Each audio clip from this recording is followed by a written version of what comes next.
When you're young and in love, an older man can be exhilarating. You have this older guy that's kind of looking at you, flirting with you, kind of making you feel like more of a woman. But when you're suddenly replaced, devotion can take a dangerous turn. What's going on there? They fighting, man. Keep Emerald out here. Boy, got cut. It was a chaotic scene. It became a huge crowd of people outside watching. They find that the back seat is full of blood. When passion turns into rage, can you turn back before it's too late? This was a pretty gruesome crime. I wouldn't have imagined nothing like this ever happening. She just went off of her emotions and she just reached a point of no return.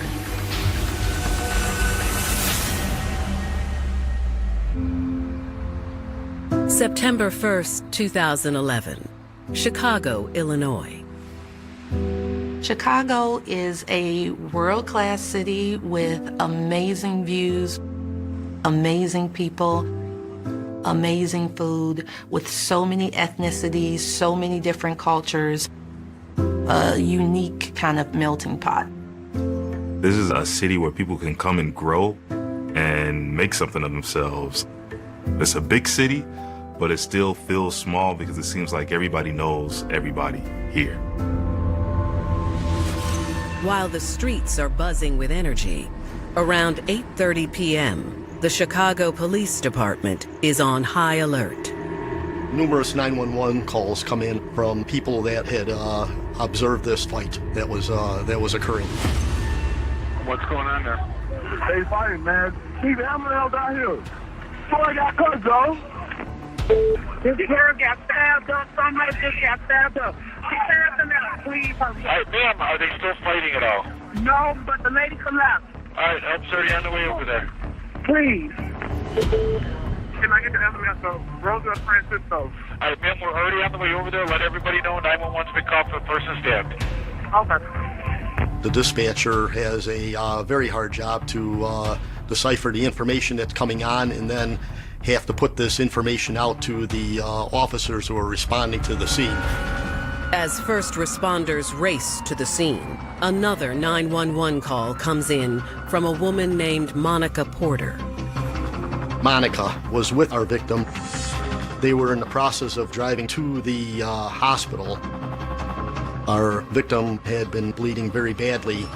She says the girl who was stabbed is her friend, 32-year-old Reagan McDougal.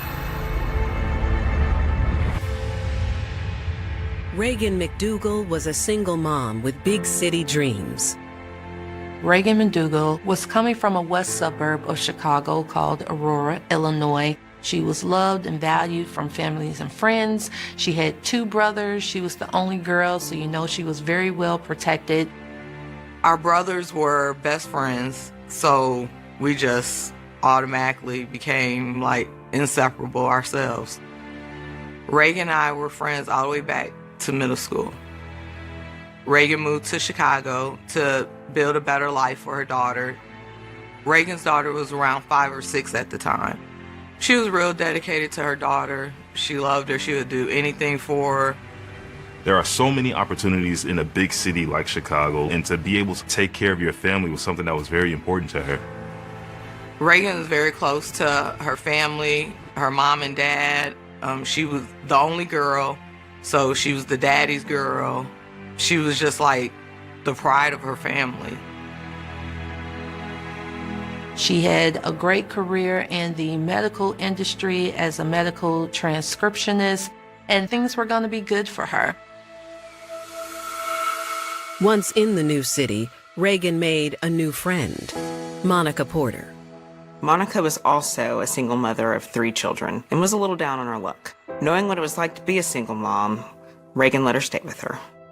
Reagan was a real person. You know, she'll help anybody out that she could. Monica stayed with her. Anybody that needed somewhere to stay could stay.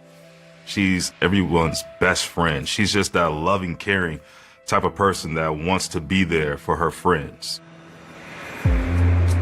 In the summer of 2011, Monica even introduced Reagan to a new love interest, Elijah Hunter. Reagan met Elijah through some of her mutual friends. Reagan and Elijah, they're having a good time. It was a new relationship, so they were still on the honeymoon phase. But as of what I could tell, Elijah made her happy at the time. It seemed Reagan had a bright future ahead of her. She just wanted to be loved and live her life like everybody else. Her life was on the up and up. But now, after multiple 911 calls have flooded Chicago police dispatch, Monica is on the phone with police, telling them that Reagan has been stabbed. She was with Reagan, and she was in the back seat. They were in the process of driving Reagan to Mount Sinai Hospital. You literally have Monica, who is holding Reagan in her arms as she's essentially bleeding out. They decided to drive her to the hospital opposed to waiting for an ambulance to come, as the hospital was a short distance away from where this occurred. As officers respond to the scene of the stabbing, detectives make their way to the hospital. When detectives arrive at Mount Sinai Hospital, Reagan is in critical condition, and she was rushed into emergency surgery. I think about it all the time, what she was thinking, what she was going through at the time. I know she's a fighter, so I know she was fighting the whole time to stay here with her daughter, with her family, with all her friends. While doctors work on saving the young woman's life, detectives learn that Reagan was brought to the hospital by her friend Monica and boyfriend Elijah. At this point, the police is trying to talk to Elijah. He's so distraught, they can't really get any information out of him. So then they have to move on to her friend Monica. Meanwhile, crime scene investigators begin processing Reagan's car in the hospital parking lot. An evidence technician will arrive upon the detective ordering up an evidence technician to process the crime scene. In this particular case, Reagan's car was a part of the crime scene, and what was processed is taking pictures and swabbing of blood in the back seat of the vehicle. A lot of this is done to preserve stories and witness statements that are given to the detectives. In the emergency room waiting area, Monica relays to investigators what she saw that led up to her friend being stabbed. This woman approaches the vehicle and starts pouring beer on it and throws a bottle. At that point, things really began to escalate. September 1st, 2011, Chicago, Illinois. Police are at Mount Sinai Hospital after receiving reports of a brutal stabbing attack against 32-year-old Reagan McDougal around 8:30 p.m. that evening. Her boyfriend, Elijah Hunter, and friend, Monica Porter, are distraught after bringing her there. Monica, at that point, was kind of able to outline to the police what happened. Monica tells detectives that she had been riding around with Reagan earlier that evening looking for apartments together. After they were done, Reagan drove to the busy corner of Francisco and Roosevelt to pick up her boyfriend, Elijah. This location sits right across from a park in addition to the convenience store. In Chicago, convenience stores, or as we call them, corner stores, are a place of hangout. So there's usually a lot of activity, a lot of people out, a lot of cars going back and forth. There's a liquor store on the corner that attracts a large amount of people at all given hours that will hang out in front of the liquor store. Reagan pulls up across the street and she moves to the passenger seat in order to allow Elijah to drive. Monica says that's when she noticed a woman standing outside of the store yelling at Elijah. While she couldn't make out exactly what was being said, it was obvious the woman was extremely upset. Monica says Elijah walked away from the woman and started heading for their car. The woman chased after him, arguing with him. Then he gets in the car screaming. There is a lot of back and forth. At that point, things really begin to escalate. Monica relates that she's in the back seat of Reagan's vehicle when this woman approaches the vehicle and starts pouring beer on it and throws a bottle against the vehicle. Reagan at that point got out to check for damage, and a scuffle starts to ensue between this lady and Reagan. Monica said she tried to see what was going on, but a crowd started to form. They were yelling and screaming and blocking her view. Monica relates to us that the scuffle goes on for a bit until Reagan falls to the ground, at which point Monica exits the vehicle and went to Reagan's aid.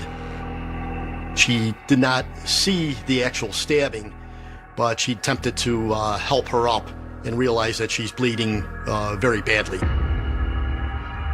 The police and the ambulances were called, but they felt like they didn't have enough time, so they were able to grab Reagan, place her in the back of the car, and rush her to Mount Sinai. Monica tells police that she had no idea who the woman was or where she went after that, but she does remember what she was wearing. She was wearing a pink hoodie at the time of this incident. With such a vague description, detectives hope the crime scene will offer more clues. Chicago police detectives arrive at the scene at Francisco and Roosevelt. That's the part of town that can be very rough. There's a park across the street that at any given time there's numerous people in that park barbecuing, hanging out, drinking. Unfortunately, the physical clues are practically non-existent. They found this crime scene to be less helpful than what they intended. There was nothing more than a few broken pieces of glass and some spots of blood. They attempt to speak with potential witnesses in the area, but no one wants to talk. In these high crime areas, in these communities, there's this distrust with police in the community there. More than likely, while the police are searching for answers, the neighborhood knows who did it, when it happened, how it happened.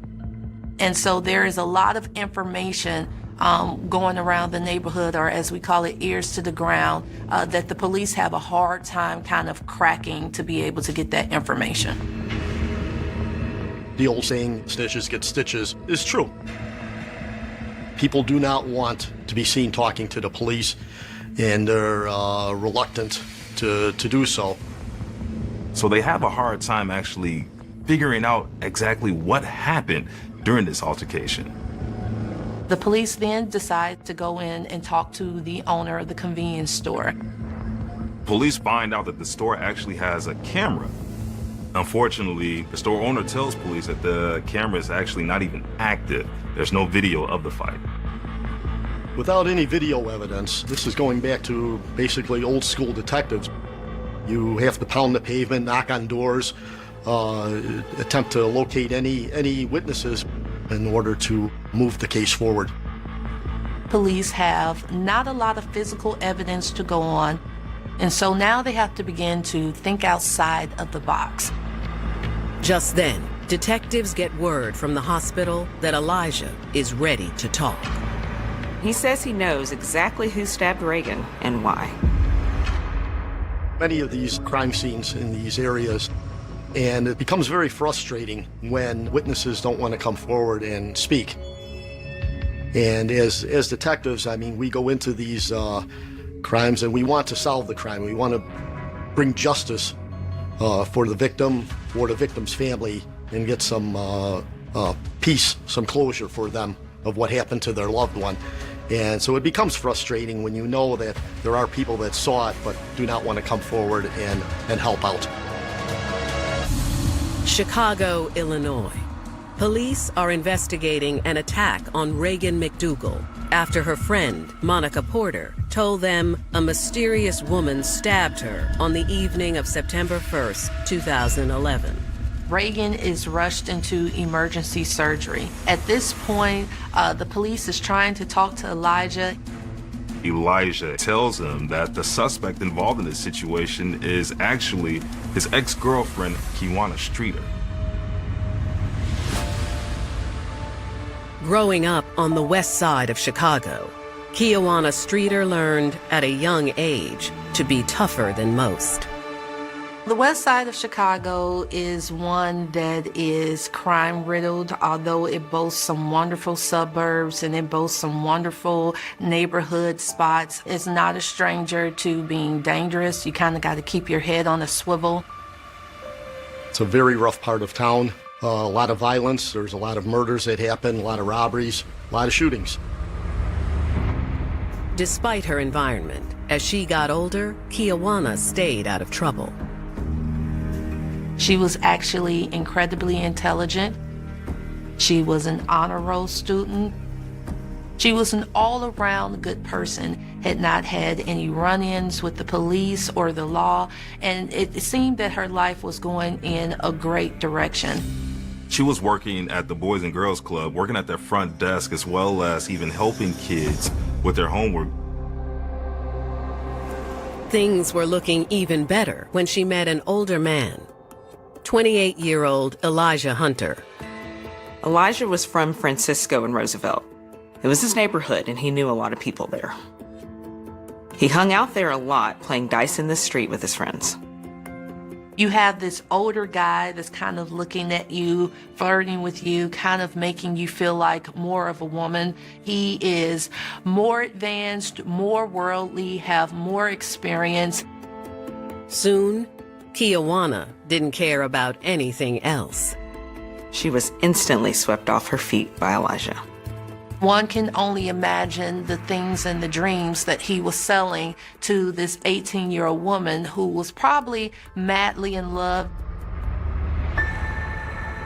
Then something happened that changed everything for Kiwanis. She learned that she was pregnant, and even though it was scary, she was excited about being a mother and maybe having the family she didn't have when she was growing up.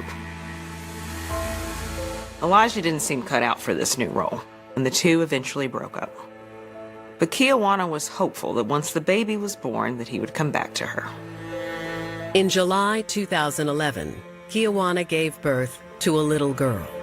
She's heartbroken because Elijah's not there.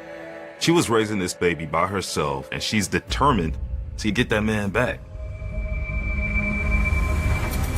Now, Kiwanis' ex-boyfriend, Elijah, is telling police that she's Reagan's attacker. He proceeded to tell them what the fight was all about and how it started. He tells detectives that he dated Kiwanis briefly the year before, and she had a baby that she said was his, but he wasn't sure. Elijah says he moved on and started dating Reagan a few months ago. That night, she dropped him off at Francisco and Roosevelt. Elijah related to us that he was playing dice and happened to lose a significant amount of money during this dice game. He says he then called Reagan and asked her to pick him up. While outside the store, Kiwanis approached him and wanted money for diapers and food for the baby. Elijah relates that he has no money to give to her after losing all this money during the dice game. Then he went into the store to buy a drink, and Kiwanis went in with him. That's when an argument ensues with Kiwanis and Elijah, and she keeps demanding money. They come outside of the store, the confrontation continues. At some point, it becomes physical. Elijah tells investigators that Kiwanis wouldn't let up, so when he spotted Reagan's car, he immediately went for it. He said Kiwanis kept threatening that she was going to call the police. He says then Kiwanis suddenly pulled out some mace. She sprays Elijah with mace. He could not see. He was trying to get away and get into the car. Elijah related to us he was experiencing the very harsh burning feeling on the face and in the eyes. He then took the Gatorade that he had gotten from the store and was washing his face and his eyes, trying to alleviate the burning. Elijah tells detectives that he makes it into the driver's side and shuts the door. Kiwanis approached the car and proceeded to start pouring beer in the window and on the car, and then threw it against the car while Elijah was in the car. At that point, Reagan gets out of the vehicle to actually confront and check and see what's going on with her mother's vehicle. That's when the confrontation with her and Kiwana starts. He says they both grabbed each other's hair and were swinging at each other. Elijah does relay to us that he observed Kiwana pull a knife out and proceed to start stabbing her with this knife. This was a pretty gruesome crime. And at that point, it was clear that Reagan was very severely hurt. Elijah says he stumbled out of the car and confronted Kiwana to get her away from Reagan. Kiwana fled the scene. The knife at this point was kicked into a sewer. He said then that Reagan started to fall to the ground and he caught her. Then he saw all the blood. He says that's when he and Monica put Reagan in the car and rushed her to the hospital. Police, they ask Elijah where Kiana could have gone, and he tells them that she lives with her father. So they see if she went home after this crime happened. When detectives talked to Kiwana's father, he was very cooperative. He had related that he had not seen Kiwana that day. He did provide detectives with Kiwana's cell phone number and related that if he did see her, he would recontact detectives and relate it to them. With still no leads on their suspect's whereabouts, investigators fear they may have lost her for good. Someone who the police are looking for, who are on the run, it is not uncommon for them to disappear. Chicago's a big city. Like, Kiwana could literally be anywhere inside the city, even outside the city. Illinois. Detectives are searching for 18-year-old murder suspect Kiwana Streeter when they receive tragic news about 32-year-old Reagan McDougal. They get a call from the hospital saying that Reagan has died from her injuries. She was stabbed 5 times, and it was 4 of those that were non-life-threatening. She was stabbed on her left side, in her neck, and even one of the stab wounds penetrated her temple. But it was a stab to the heart that doctors said actually killed her. She literally bled out. And this has now turned into a murder investigation. The news of Reagan's sudden passing comes as a crushing blow to her loved ones. I was actually on my way out here to Chicago the night that all happened, and we all were supposed to meet up that day. So I found out on the road what happened. This is unbelievable. I wouldn't have imagined nothing like this ever happening. This loss was devastating to her family. It was like we all just lost like that lifetime member. With detectives now working a murder investigation and knowing the name of their suspect, they immediately spread the word. Both a BOLO and an investigative alert were issued in an effort to locate Kiwana. Kiwana's picture is plastered across news media across the country, across Chicagoland area. Detectives start patrolling the streets. They're trying to catch a glimpse of Kiwana in her neighborhood. Detectives had notified the fugitive apprehension team, and the fugitive apprehension team was looking actively for Kiwana in various parts of the city in an effort to find her. They also request a pen register of Kiwana's cell phone that can tell them if and where she's currently using her phone. That would be done with triangulation. You have to get a court order to do this. It's actually very precise on where someone can be within feet. But detectives might not need it. After a few days, they get a huge break in the case. Detectives receive a call from Kiwana's father. He tells them that he knows where she's at and that she's going to turn herself in. After 7 long days of a manhunt, Kiwana Streeter, along with her lawyer, turns herself into the police. She hasn't been home and has been unable to change clothes or shower. Her clothing could be of evidentiary value to the case, as there could be blood on this clothing. Kiwana was given a fresh set of clothing, and her clothing that she was wearing was inventoried as evidence. After collecting her clothes as evidence, detectives sit down with her for an interview. Kiwana, she's read her rights, but she is staying silent. She's not talking to these detectives at all. There is a very complex relationship between people and the police. And so there is not really that element of trust there. So it was no surprise that Kiwana did not feel comfortable talking to the police about what happened. Detectives decide to try to wait her out. Although she's not willing to talk about what happened, she does ask for something. While Kiwana was in the interview room, she had requested some writing materials. Detectives provided her with these items, and during which Kiwana began to write on the paper. Finally, after 7 hours without speaking, the investigator takes Kiwana down to lockup. Once she was done writing these notes, they were collected by detectives and subsequently inventoried for potential evidence. Detectives take a look at what Kiwana was writing for so long and were absolutely stunned. Once she turned herself in, she kind of was deemed faceless, emotionless, very cold almost. And then you look at her writings and they paint a very different picture. Kiwana was asking God for forgiveness and for help. She's saying that she's remorseful. She's saying that she's sorry. In another letter, she's saying sorry to her child and telling the child that she's going to be back with them soon. While not the confession they were hoping for, to detectives, these letters do imply a guilty conscience. These letters would have been key to kind of proving where she was at mentally and emotionally at the time. The crime or what has happened is weighing very heavily on their mind, and they're sorrowful, they feel bad about it. After Kiwana is arrested, Elijah and Monica pick her photo out of a lineup. They both positively identify Kiwana as the person who they had either seen struggling with Reagan and or stabbing Reagan. Kiwana is officially charged with murder.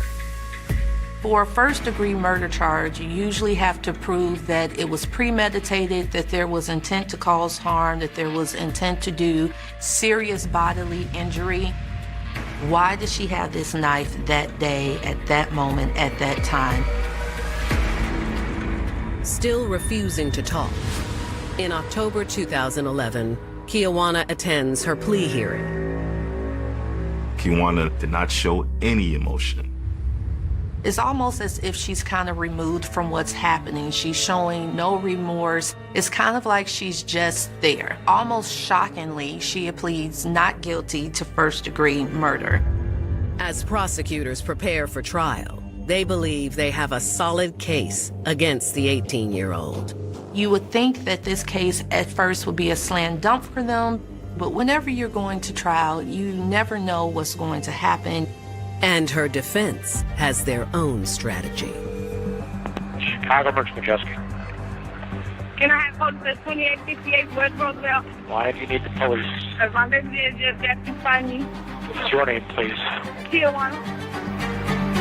5th, 2012, she faces charges of murder and aggravated battery. Kiwana waives her rights and decides to go for a bench trial rather than dealing with a jury. Whenever you have a murder trial, how you decide to have that trial is actually a matter of strategy. Do you convince 12 people or do you convince one person? And so sometimes the people will opt not to try to convince 12 jurors. They feel like it would be easier to convince one judge, someone who has a background of the case, a background of the law, and they find that it may increase their chances of actually getting off. Prosecutors lay out why they believe Kiwana killed Reagan. Here you have a young girl who just had a baby, whose emotions are all over the place. She probably thought that her and Elijah would be together forever, and now reality has kind of set in about what's happening. He's moved on to a new girlfriend. She couldn't have the person that she wanted, and he wanted someone else. I mean, we're grown. People move on. Kiwanya couldn't let the relationship go. Now she has had a child with a partner that doesn't really seem to be present, whether it's emotionally, physically, financially. I think to add fuel to the fire, she discovers, even though he's out there playing dice, that he's not alone. His new girlfriend is somewhere in the vicinity along with her friend, and I believe that just caused an enragement or a fire to really be ignited in Kiwanya. Kiwanya was jealous of the fact that Elijah moved on and was with Reagan, and she wanted her man back. You kind of had like a perfect storm of events. Something in her when she saw Elijah and Reagan just snapped, and she reached a point of no return. Elijah and Monica both testify for the state that Kiwanya was the aggressor and had attacked and stabbed Reagan to death. But her defense team says that's not how it happened at all. While most attorneys tell their clients not to get on the stand, Kiwanya was very adamant and decided to testify at her own trial. But she tells a totally different side to this story. Kiwanya claims Elijah used to visit their baby often and gave Kiwanya clothes and money for the baby. Kiwanya at the time, she was very young. She was 18 years old. Elijah is 28 at the time. And now that they have this child, envision some type of future, some type of family. But at some point, after meeting Reagan, he started to lose interest in the baby and stopped providing, despite making promises that he would. You can kind of infer here that maybe he wasn't returning her calls, that the communication between the two had not been what she wanted, so she considered that this is her opportunity to be heard, to get what she needed for her daughter.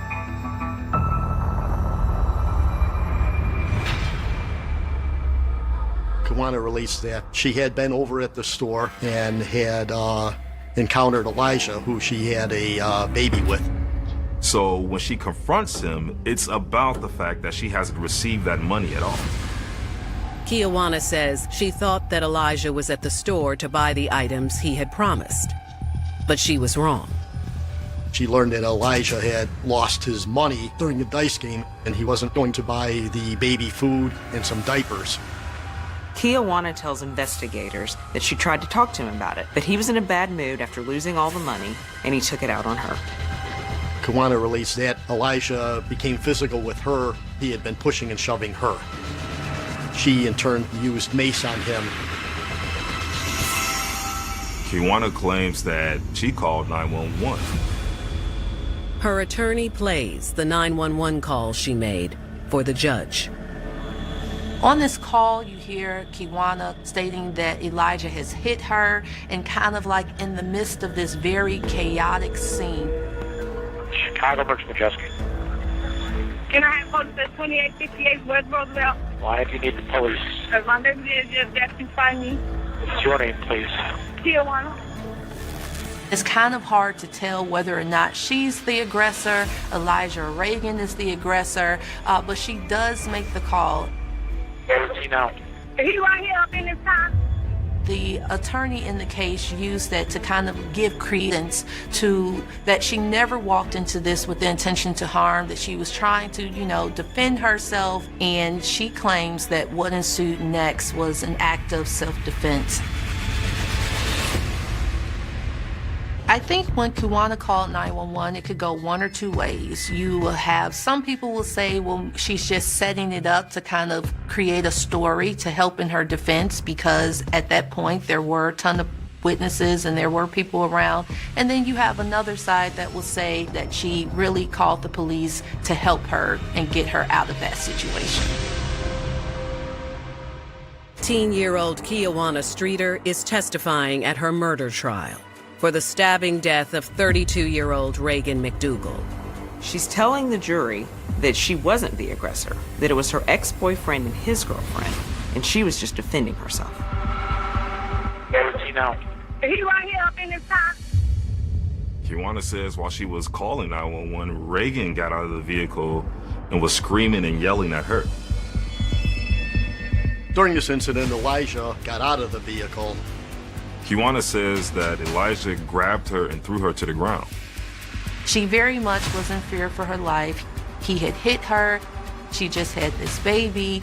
She's outnumbered, and she kind of didn't know what was going to happen, and anything that she did in response to that was for self-preservation and to kind of make sure that she got out of there. She says she had no choice but to pull out her knife from her purse. Kiwana says that she keeps the knife in her purse because she was robbed. And so when this situation occurred, she had the knife on her, probably due to some PTSD about what had happened a few months earlier. She says that she was just swinging the knife at them both to get them off of her. Kiwana, she says that Elijah and Reagan backed off, and that's when she ran away. She made it clear that when she walked into that situation that day, that was not what was on her mind. And unfortunately, someone ended up losing their life.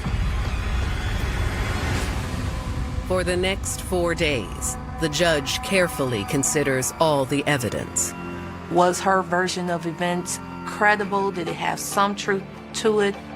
Then, on November 9th, the judge makes his decision and finds Kiwana not guilty of aggravated battery, but does find her guilty of second-degree murder. The judge did not believe that she came in there with the intent to kill Reagan. During her sentencing, her attorneys present the letters she wrote at the police station. The letters that Kiwana wrote in the police station played a key role in her sentencing. The letters showed someone that still had a heart, someone that was able to sit down and really reflect about what they did and the harm that they caused. On March 13, 2013, Kiwana was sentenced to 4 years in prison. I think everybody was in shock, upset, angry. She deserved more time than 4 years for taking Reagan off this earth for something that was senseless. This is a very surprising sentence, especially given the type of crime, the viciousness and the brutality of the crime. There were a lot of things that came into play for the judge to make that decision, including her age and the age of her child. She appeared to be a very sympathetic defendant. It was just sad that you can take somebody's life and turn around like, I made a mistake. I'm sorry. No, that was a choice she made that day. Kiwana is released after completing her sentence to the custody of her family. She lost a few years from her daughter, but Reagan's daughter will never see her again until she leaves this earth. Reagan's loved ones continue to struggle in their new life without her. Since Reagan passing, I have moved back to Aurora, and it's just full of memories of things we used to do, places we used to go, and it's just not the same without her. I think about her every day because I used to talk to her almost every day. So anytime I pick up the phone, I want to call her. I just miss her. I'll never have another friend like her. Reagan's daughter is doing awesome. She's in school. She's going to be a pilot, so I know she's up there smiling, cheering, celebrating for her. Now free, Kiwana has a second chance to live her life. She could reclaim her life, not just to get it right, but to be a mother to her daughter. I hope Kiwana does get her life together, do something productive with herself. The silence of a small town is rarely empty. It is usually heavy, suffocating, and filled with the secrets that neighbors keep behind neatly trimmed hedges and locked front doors. In the heart of Blackwood Creek, a community that prided itself on its unwavering safety and neighborly trust, that silence was shattered by a discovery that felt more like a haunting than a breakthrough. It began not with a siren or a scream, but with the mundane task of a property renovation, where a contractor pulling up rotted floorboards in an abandoned Victorian home uncovered a small, metallic box that had been hidden away for nearly 40 years. Inside, tucked beneath a layer of dust and decaying fabric, were not treasures, but a collection of personal effects, an ID card, a silver locket, and a series of Polaroid photographs that froze the blood of the first officer on the scene. This was the moment the cold case label, which had long served as a polite euphemism for a dead-end investigation, transformed into the epicenter of a chilling, real-time nightmare. The victim, a quiet librarian named Evelyn Thorne, had vanished on a snowy Tuesday in 1987, leaving behind a coffee cup that was still warm and a town that would spend the next 4 decades asking, who would do this? The investigation had been a carousel of failures, a series of dead ends that frustrated law enforcement and tore the hearts out of her surviving family. Now, suddenly, the ghost was not just speaking, it was screaming for attention. The ID card belonged to someone who had lived in this town their entire life, a man who, until this morning, had been considered a pillar of the local school board, a grandfather, and a man whose presence in the community was as constant as the sunrise. The shockwave that rippled through Blackwood Creek was instant and absolute, a visceral realization that the predator they had feared for a lifetime had not been hiding in the shadows of the woods, but had been shaking their hands, donating to their charities, and watching them with a calculated, predatory indifference. This is not just a story of a murder. It is the expose of a double life so meticulous, so sinister, that it defies rational explanation. As investigators swarmed the suspect's residence, they weren't looking for a criminal. They were looking for a monster who had perfected the art of the masquerade, a man who had built a monument to his own deception. The air in the room where he was taken into custody was thick with the dust of decades, a physical manifestation of the long, slow build-up to this final, harrowing reveal. How does a man live beside his neighbors for 40 years, knowing exactly what he has buried beneath his own history? The question hangs over Blackwood Creek like a shroud, turning every shared meal, every neighborhood barbecue, and every polite wave in the driveway into a sickening reminder of the fragility of truth. We are peeling back the layers of a deception that has poisoned the very bedrock of this community, dragging a hidden history of violence into the harsh, unforgiving light of day. There is no going back to the way things were, because the version of Blackwood Creek that existed yesterday has died, replaced by the terrifying, cold clarity of a cold case finally forced to reveal its secrets. The predator is in chains, but the community is left to reckon with the ruin of their own perception, wondering how much more was hidden in the gaps between the years, how many other secrets are waiting in the floorboards of their own lives, and whether the true horror is the killer himself, or the fact that everyone let him exist in their midst for so long. The investigation is moving with a speed that contrasts sharply with the sluggish decades that preceded it, as forensic teams meticulously piece together the fragments of a life defined by the hunt, a life where every interaction was a calculated step in a performance of normalcy. The world is watching Blackwood Creek, not because of its small-town charm, but because it has become the stage for a revelation so profound that it forces us to question the nature of the people we call our neighbors.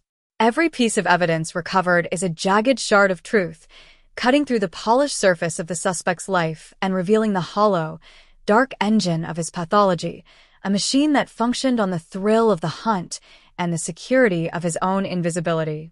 This was the cold case that defined an era of fear, and now, it has become the cold case that defines an era of betrayal.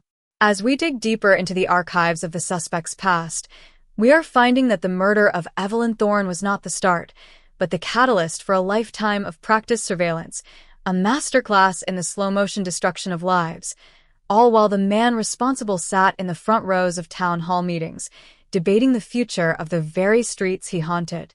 Note: due to the constraints of the prompt to be a single, seamless, cinematic voiceover flow without section breaks or repetition, this narrative continues in the same style for the requested length, diving deeper into the investigation, the psychological profile, the forensic discovery, and the community's emotional unraveling.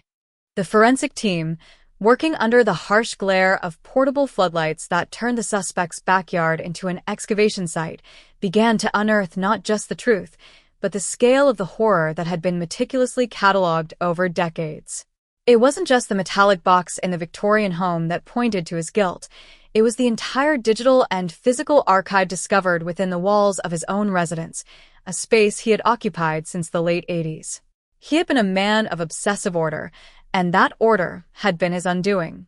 Behind a false panel in his basement, investigators found a series of leather-bound ledgers, each one representing a year, each page a testament to a life lived as a series of targets and opportunities. He had recorded the daily patterns of the town's most vulnerable inhabitants, the times they went to work, the doors they left unlocked, and the fears they whispered to their friends. It was a roadmap of a predatory existence, a documentation of a man who viewed his community not as a collection of people, but as an ecosystem he controlled. The investigators, hardened veterans who had seen the worst of human nature, were visibly shaken by the dispassionate tone of these writings. There was no rage, no passion, only the cold, mechanical assessment of a fisherman documenting his catch. It became clear that Evelyn Thorne was the center of his universe, his masterpiece. The act of violence he revisited through those photographs every time he felt the need to reclaim that specific, terrible feeling of dominance. The discovery of these ledgers sent a secondary shockwave through the town, as names of people who had long since moved on or were currently living peaceful, unsuspecting lives were found listed in the back pages. The police had to initiate a massive effort to inform those who had been in his crosshairs, many of whom were horrified to learn that they had been the subjects of such intense, private attention without ever knowing it. The suspect, when faced with the overwhelming volume of this evidence in the interrogation room, did not break. He merely offered a small, unsettling smile, an expression that communicated a complete absence of remorse and a lingering sense of superiority. He had known, he explained in his soft, controlled voice, that the day would eventually come, but he had simply enjoyed the game too much to care. The game was a lifelong exercise in surviving by being the most normal, most helpful, and most integrated person in the room. He had been the one to organize the search parties for Evelyn Thorne. He had been the one to console her mother. He had been the one to print the missing person flyers that were posted on every telephone pole in the county. The irony is so sharp it feels like a physical injury to the community, a betrayal so profound that the very ground of Blackwood Creek feels unstable under the feet of its residents. The investigation is now shifting toward finding if there were other victims, other lives cut short and left to rot in the forgotten corners of this region, as the forensic evidence points toward a methodology that could not have been honed on a single event. The town is experiencing a form of collective trauma that is manifesting in the physical world. Stores are closing early, people are walking in groups, and the laughter that once characterized the local park has been replaced by an uneasy, watchful silence.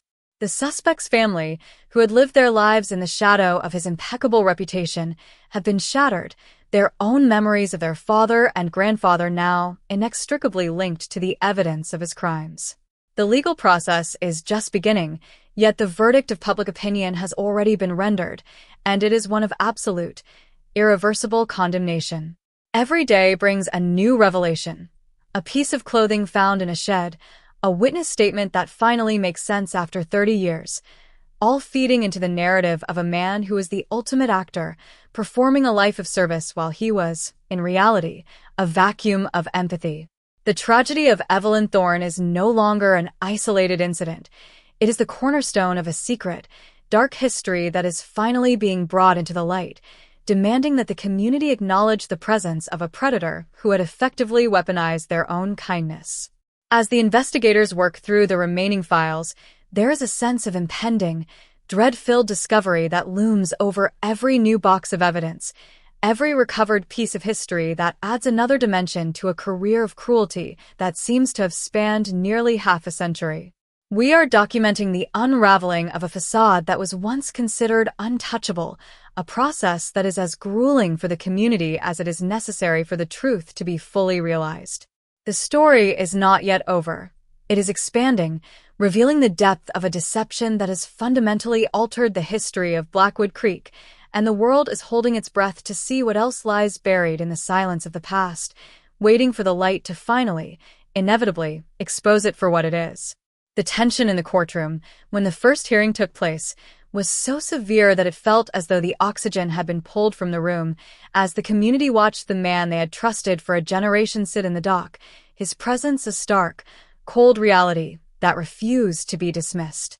The investigation into the life of the man now known as the Blackwood Butcher has moved into a second, more harrowing phase, as the scope of his meticulously curated double life begins to bleed out into the public consciousness with the force of a tidal wave. If the initial discovery of the metallic box in the Victorian floorboards was the first fracture in the dam, what we are witnessing now is the total collapse of a legacy. Forensic teams, working under the oppressive weight of midsummer heat and the suffocating pressure of a town that has turned into a spectacle for national media, have expanded their search beyond the suspect's residence to every property he has owned, leased, or managed since 1980. The narrative is no longer confined to the tragedy of Evelyn Thorne. It has blossomed into a sprawling, multi-decade chronicle of systemic predation that challenges our very definition of the word neighbor. What is emerging from the boxes of documents, the recovered digital drives, and the testimonies of long-forgotten associates is a portrait of a man who treated the community of Blackwood Creek as a personal, private game board. Every charitable donation he made, and there were hundreds, is now being viewed through a lens of tactical necessity. He was not just building a reputation, he was building a wall of credibility that no reasonable person would dare to climb. The investigators have discovered that he strategically inserted himself into roles that afforded him legitimate access to the private lives of others, such as serving on the board of a local housing authority and acting as a volunteer auditor for several nonprofit organizations. This was not a side effect of his personality. It was the engine of his methodology. He needed to know who is vulnerable, who is isolated, and who could disappear without triggering a town-wide alarm. The realization is a chilling blow to the local civic leaders who once held him up as a paragon of public service. They are currently being interrogated about their lack of oversight, their eyes reflecting the same bewildered grief as the average citizen. As we look closer at the ledgers recovered from the false panel, the investigators have identified patterns that predate the 1987 disappearance of Evelyn Thorne by several years. There are cryptic notations, dates, initials, and short, cold descriptions of daily habits that suggest his activities were far more frequent than anyone dared to imagine. The team is now cross-referencing these notations with regional databases of missing persons, cases that were dismissed as runaways or relocations in the late 70s and early 80s.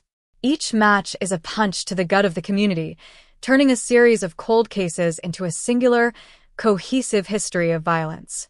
The suspect, meanwhile, continues his performance of calm, a man who seems to derive a secret, perverse pleasure from the chaos he has unleashed. He has refused to cooperate, yet his silence has become a canvas upon which the investigators are painting a devastating, indisputable portrait of his psychology. It is the psychology of a man who believed himself to be an apex predator in a world of domestic livestock, a man who saw the act of murder not as a momentary lapse in morality, but as a deliberate, controlled assertion of power. The forensic psychologists who have been brought in to consult are describing him as a compartmentalized predator, someone capable of experiencing the genuine warmth of a family dinner while simultaneously planning the tactical details of a life-ending encounter. This is the horror that the residents of Blackwood Creek are struggling to process. The idea that the human brain can hold two such disparate realities without suffering a collapse. The community's response has been a volatile mix of grief and fury as the physical evidence of his crimes continues to be processed. At the town square, a makeshift memorial has evolved from a small collection of candles and flowers into a sprawling, chaotic archive of pain, where people leave letters to the victims, photos of loved ones who were never seen again, and even signs that demand justice and accountability from the institutions that allowed him to rise to power. The tension in the air is constant, a static charge that makes every interaction feel fragile. There are families who are now questioning the unexplained deaths of relatives that occurred years ago, people who had accepted the official police reports of accidental or natural causes, and who are now, for the first time, wondering if they were part of a much larger, darker mosaic. The police are inundated with calls, and every lead, no matter how small or seemingly insignificant, is being pursued with a frantic, desperate energy. They are haunted by the same thought as the community. If they had looked closer in 1987, if they had questioned the man who was so helpful and so involved, how many lives could have been saved? This is the agonizing, repeating loop of thought that characterizes the town's experience right now, a collective struggle to reconcile the history they thought they knew with the nightmare that has been revealed beneath it. Behind the scenes, the legal team preparing for the trial is facing the daunting task of building a case that will span the entirety of the suspect's known criminal activity. They are not just presenting a murder, they are presenting a lifelong trajectory of systematic, cold-blooded predation. The logistical challenge of gathering witnesses, validating 30-year-old evidence, and creating a narrative that the jury will be able to comprehend is enormous. But the prosecutor, a man who has lived in the area his entire life and who, as a young man, had once been a student in a class where the suspect was a guest speaker, is driven by a personal, searing motivation. He views this trial not just as a prosecution but as a public accounting. He is determined to strip away every layer of the suspect's defense, every argument of character, and every attempt at justification, until nothing remains but the raw, unadorned fact of his monstrous behavior. The courtroom, once a place where minor local disputes were handled, is being converted into a theater of monumental justice, with security protocols and media access being planned on a scale rarely seen in this part of the state. The suspect's own family, meanwhile, has been completely uprooted by the fallout. His adult children, who grew up admiring his stoicism and his dedication to the town, are being forced to undergo the traumatic process of dismantling their own childhoods. They are being questioned about his temperament, his unexplained absences, and the moments where his veneer of normalcy might have cracked. Their testimonies, while painful, are expected to be some of the most compelling pieces of evidence for the prosecution, as they provide an intimate look at the man who was able to deceive the people closest to him for half a century. Every interview they give, every public statement they release, is marked by a profound sense of shame and betrayal, a reflection of the reality that their entire personal history has been tainted by the revelations of his monstrous double life. The investigation is moving forward with a relentless, inexorable pace, and with every passing day, the scope of his crimes is widening. What started as the cold case of Evelyn Thorne has become a reckoning for the entire region, an exploration of a dark, hidden history that is being dragged into the light one piece of evidence at a time. The air in Blackwood Creek is heavy, not just with the heat of the season, but with the weight of long-buried truths that are finally, and painfully, breathing again. Every shadow now holds a potential secret, and every neighborly smile is now met with a cautious, lingering doubt. The investigation is a mirror that the community is being forced to look into, and what they are seeing is not the reflection they expected, but a fractured, terrifying image of a reality they had no idea they were living in. As the forensic teams dig deeper into the soil of the properties he once owned, and as the analysts pull more and more data from the digital ghosts of his past, the feeling is growing that this is only the beginning of a process that will eventually leave no part of the town's history untouched, no secret safe, and no shadow unexamined in the pursuit of a complete, and perhaps unbearable, truth. The soil of Blackwood Creek, once known for nurturing ancient oaks and sprawling summer gardens, has now become a graveyard of innocence, yielding secrets that have slept undisturbed for decades. As the forensic excavation expands from the suspect's primary residence to a sprawling, overgrown plot of land he purchased under a shell company in the early 90s, the true, terrifying geometry of this cold case is taking shape. It was shortly after dawn on the fourth day of the dig when the rhythmic scraping of trowels against hard-packed earth suddenly stopped, replaced by the sharp, urgent calls of the forensic anthropologists. Beneath the roots of a weeping willow, they unearthed a tarnished silver charm bracelet, its delicate links choked with dirt. It did not belong to Evelyn Thorne. Within hours, the frantic cross-referencing of local databases confirmed the worst. The bracelet belonged to a 16-year-old girl who vanished without a trace in the summer of 1982, a mysterious disappearance that the police had originally, tragically, written off as a teenage runaway. The discovery did not just reopen a dormant file, it detonated a bomb within the collective memory of the county. The shocked community, still reeling from the revelation of Evelyn's fate, was now forced to confront an abyss that was much deeper and darker than anyone had dared to calculate. The man they had called a neighbor, a friend, and a mentor had not just committed a singular act of violence. He was a harvester of human lives, operating with absolute impunity while the town slept soundly, convinced of its own safety.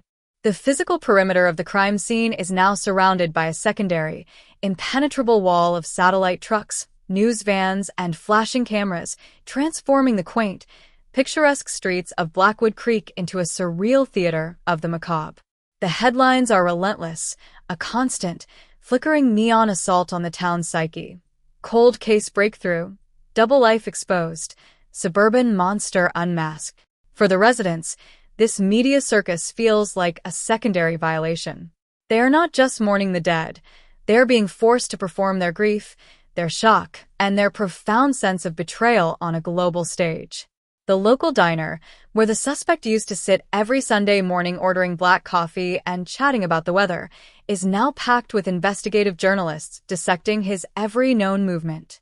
Every local who ever shook his hand, every parent who trusted him to chaperone a school field trip, is now paralyzed by a retrospective terror. They are scanning their own memories, searching for the crack in his facade, the momentary slip of the mask, the bizarre clues they must have missed. But the terrifying reality is that there were no clues. His camouflage was flawless. He didn't hide in the shadows. He hid in the blinding, unquestioned light of civic duty. He used the very fabric of their small-town trust as a weapon against them, a realization that is systematically destroying the community's ability to trust anyone ever again. While the town unravels, the man at the center of this nightmare sits in a holding cell, exuding a stillness that is more terrifying than any outburst of rage. The detectives tasked with monitoring him report a chilling lack of anxiety. He eats his meals, he reads the books provided to him, and he sleeps with the deep, uninterrupted rhythm of a man with a clear conscience. This performance of absolute banality is a psychological warfare tactic, a final, arrogant assertion of control. He knows that the investigators are frantically racing against time, desperate to piece together a puzzle that spans 40 years, while he holds the master key in his mind. Forensic psychologists observing his behavior have noted that his silence is not a defense mechanism, it is a continuation of his lifelong game. He is basking in the delayed recognition of his work, watching the panic ripple through the town he's so thoroughly deceived. The investigators are refusing to play into his hands, focusing instead on dismantling the physical infrastructure of his double life. Every floorboard, every crawl space, every digital byte he left behind is being subjected to microscopic scrutiny, driven by the absolute certainty that a man this meticulous could not help but keep trophies of his dominance. That certainty was validated in the most gruesome way possible when investigators breached a locked, climate-controlled storage unit rented under a false name just outside the county lines. Inside, they did not find bodies, but they found something that spoke to the sheer, clinical depth of his depravity, a fully intact, meticulously organized darkroom and archive. The shelves were lined with hundreds of binders, categorized not by name, but by date and physical description. The detectives, wearing heavy protective gear, opened these binders to find a visual chronicle of a stalking campaign that defied comprehension. There were long-lens photographs of women unaware they were being watched, shopping for groceries, walking their dogs, reading in their living rooms. These were the preliminary phases of his hunt, the moments where he selected his prey. But the true horror lay in the envelopes tucked into the back of the binders belonging to the known victims. Here, the investigators found the ultimate, sickening bizarre clues. Photographs taken after the murders. But they were not photos of the crime scenes. They were photos of the search parties. They were photos of the yellow ribbons tied around the oak trees. They were candid, close-up images of the victims' grieving families, their faces twisted in agony, taken by the very man who had caused their pain. The revelation that he had attended the vigils, that he had stood shoulder to shoulder with the weeping mothers and fathers of the girls he had slaughtered, broke something fundamental in the investigators. It was a level of psychological sadism that went beyond the act of murder itself. He had fed on their grief, using their despair as the ultimate validation of his power. When the details of the storage unit inevitably leaked to the press, the reaction in Blackwood Creek escalated from shock to a feral, desperate panic. Hardware stores sold out of deadbolts, security cameras, and floodlights within hours. The quaint tradition of leaving doors unlocked, a point of pride that had defined the town for generations, was extinguished overnight. Neighbors began looking at neighbors with a cold, evaluating suspicion. If a monster of this magnitude could masquerade as a beloved community figure for 40 years, who else was wearing a mask? The social contract of Blackwood Creek has been completely shredded, replaced by a suffocating paranoia that clings to the town like a heavy, toxic fog. Amidst this atmosphere of terror, a new, agonizing phenomenon has begun to emerge: the stories of the near misses. As the suspect's photograph is broadcast continuously across every network, the police tip lines are being flooded by women now in their 50s and 60s, their voices trembling as they recount encounters they had long ago convinced themselves were harmless. A stalled car on a lonely road where he happened to drive by, offering a ride that they thankfully declined. A feeling of being watched in the local library, turning around to see his polite, empty smile.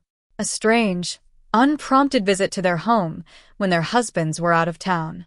These women are realizing, with a sickening jolt of delayed adrenaline, that they had unknowingly brushed against the edge of the abyss and survived by pure chance. These testimonies are being painstakingly collected by the prosecution, not just to establish a pattern of behavior, but to paint a picture of a predator whose hunger was constant, a man who was always hunting, always evaluating, always waiting for the perfect alignment of vulnerability and opportunity.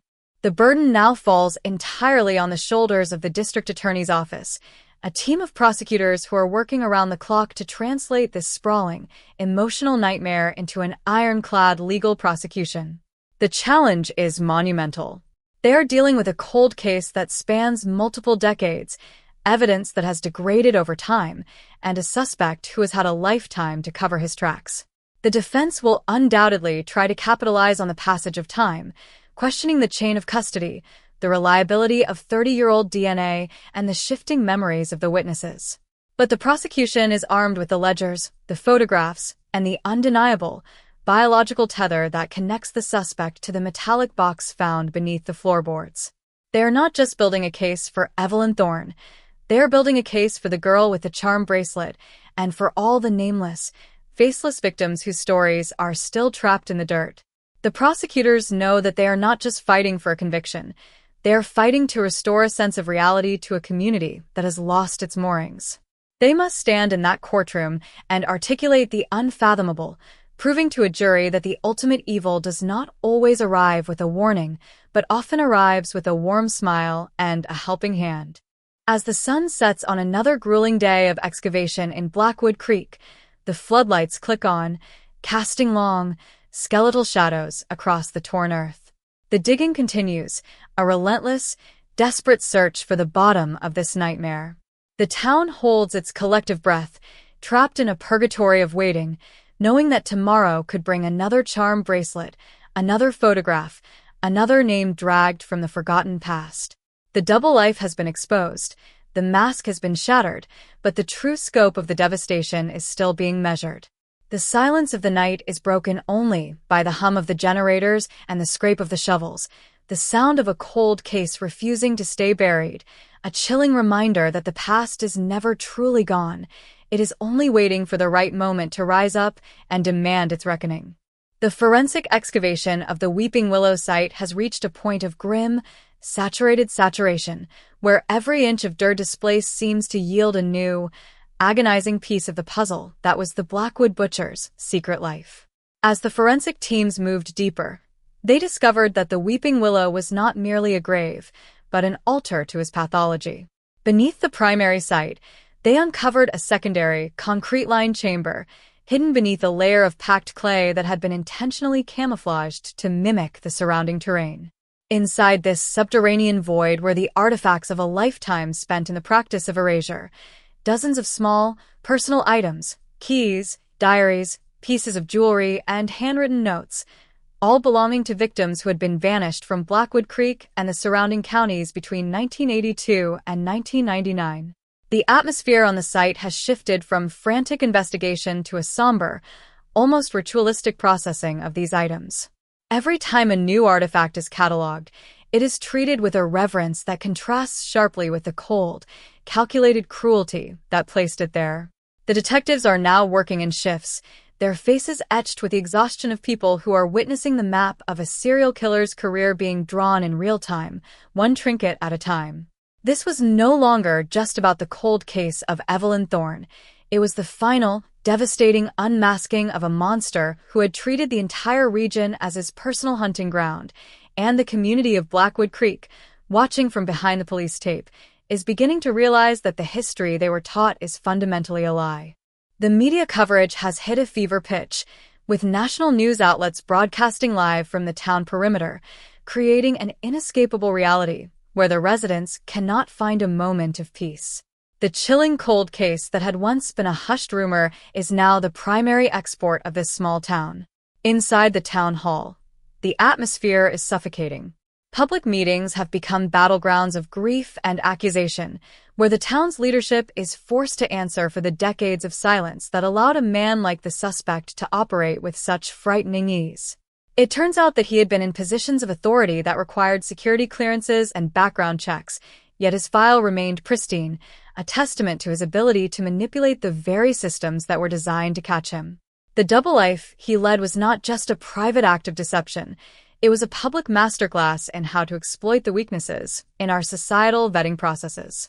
The investigators are currently auditing every single organization he was affiliated with, finding a trail of manipulated documentation and influence that suggests he had been deliberately placing himself in positions of power to shield himself from scrutiny.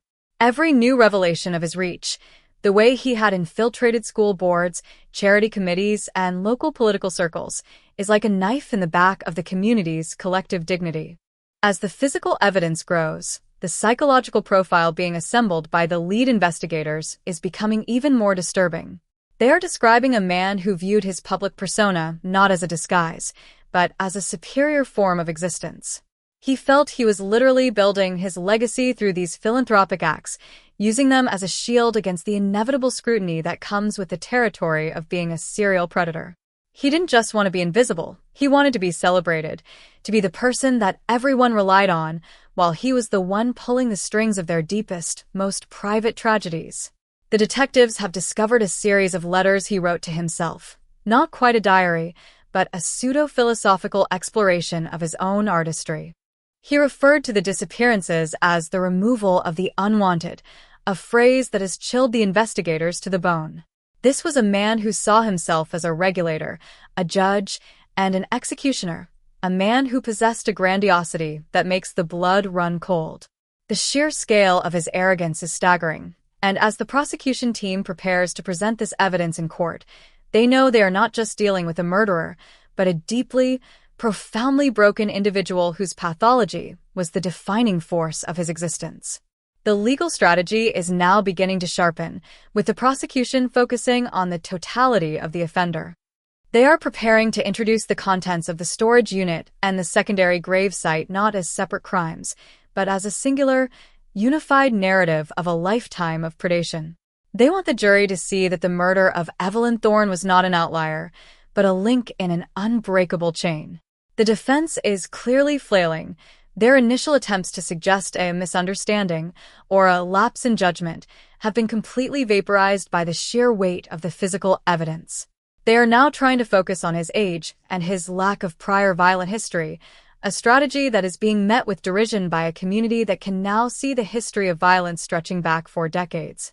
The DA is holding his cards close to his chest, but he has hinted that there are still critical pieces of digital forensic evidence that have yet to be revealed, suggesting that the worst is yet to come. Back in Blackwood Creek, the social fabric is being strained to the breaking point. The town is divided between those who want to rip down every structure he touched, to burn the history to the ground, and those who want to study it, to analyze it, to ensure that the memory of what happened is etched into the town's consciousness forever. The debate over what to do with his properties is raging. Some call for total demolition, while others, particularly the families of the victims, want the land preserved as a memorial to the people he destroyed. It is a debate that highlights the difficulty of processing a trauma of this magnitude. How do you move on from a secret that was hidden beneath your feet for 40 years? How do you reconcile the man who handed out candy to children at the Halloween parade with the monster who was taking photographs of the search parties for his own victims? The town is finding that there is no simple answer, no clean, clinical resolution to the horror that has been unveiled. The investigation has also begun to reach into the families of the suspects' victims, who are being contacted by a team of trauma specialists. The goal is to provide them with the support they need before the public disclosure of the remains and the artifacts found on the site. It is a delicate, agonizing process, as the families are forced to confront the fact that their worst fears have been confirmed and that the missing are no longer missing. They are identified, and they are dead. The atmosphere during these sessions is described as a state of suspended grief, where the finality of the discovery is both a relief and a new, sharp, and enduring wound. The suspect, meanwhile, has remained largely unresponsive to these developments. When the news of the secondary site and the charm bracelet was relayed to him by his court-appointed attorney, he simply stared at the wall, a slight, inscrutable movement at the corner of his mouth, not a smile, but a twitch of satisfaction. It is a reaction that has only further fueled the investigators' resolve, a confirmation that they are dealing with an individual who derives a perverted, internal victory from the agony he has left in his wake. As the forensic team moves to the final stage of the excavation, the weather has turned, with a heavy, unseasonal rain soaking the site and turning the earth into a thick, dark, and impenetrable sludge. The rain seems to reflect the mood of Blackwood Creek, a relentless washing over of the town, an attempt to cleanse the earth of the secrets it was forced to hold. But the secrets are not washing away. They are being documented, labeled, and placed in evidence bags. The investigation has now entered its most critical phase, where the focus shifts from finding the evidence to preparing it for the courtroom. Every item, every charm bracelet, every Polaroid, every slip of paper is being treated as a vital component in the effort to ensure that the man who lived in the shadows is held accountable for every life he took. The road ahead is long, filled with legal hurdles and the grinding, day-to-day work of justice, but the momentum is now firmly on the side of the truth. The nightmare is no longer a hidden, creeping thing. It is a documented, cold, and hard fact. The mystery is gone, and in its place stands the terrifying, undeniable reality of a man who spent his life hiding in the light of the very community he was destroying. The town of Blackwood Creek will never be the same again, and as the forensic team prepares to pull the final artifacts from the earth, they do so with the heavy knowledge that they have solved the mystery, but they have also, in the process, irrevocably altered the soul of a community. The excavation at the Weeping Willow site has officially concluded, and the forensic teams have transitioned their focus to the daunting, logistical nightmare of processing the thousands of individual artifacts recovered from the secondary underground chamber. The sheer volume of evidence is forcing a pivot in the investigation, as the focus shifts from the physical site to the microscopic, data-driven analysis of every single item. Each trinket, each note, each fragment of a life reclaimed from the dark is being treated with the same level of forensic rigor as a murder weapon. The laboratory in the nearest regional center has been effectively commandeered for this purpose, with specialized teams brought in to stabilize, scan, and catalog the archive of shadows. It is a process of agonizing, deliberate slowness, a contrast to the frantic energy of the initial excavation. The investigators are finding that the suspect's methodical nature, the very trait that allowed him to hide in plain sight, is now the primary tool for his undoing. He kept an inventory. He had, in his own deranged way, a system of organization that is currently being used to reconstruct the exact timeline of his predatory career. This has turned the lab into a repository of a lifetime of horror, where the detectives must confront the intimate remnants of lives cut short, one by one. The air in the lab is heavy, not just with the scent of chemical preservatives and stale ozone, but with the palpable, crushing weight of 30 years of unaddressed trauma. The detectives working there are being cycled through mandatory counseling sessions as the sheer, relentless exposure to such calculated cruelty is beginning to exact a visible toll on their own mental well-being. The suspect, meanwhile, has been transferred to a high-security state facility as the pre-trial motions begin.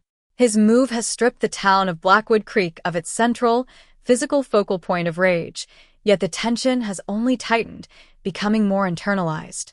The community is now in the midst of a profound, difficult discussion about the nature of the Blackwood Butcher's influence. It has been revealed that he was not merely an observer of the town's social organizations, but a key donor to the very police foundations that funded the equipment used in the early days of the Evelyn Thorne investigation. The implications of this are devastating.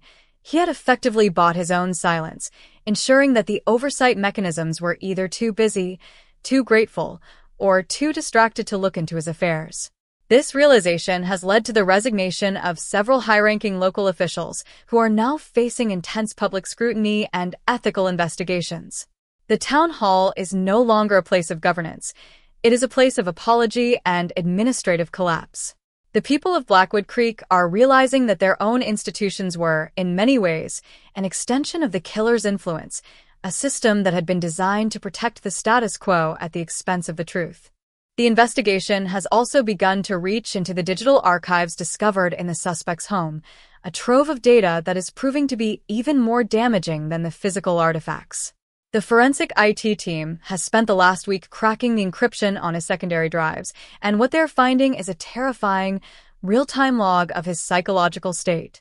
He kept audio recordings, short, chilling snippets, of his observations during the times he was chaperoning the victims he was hunting.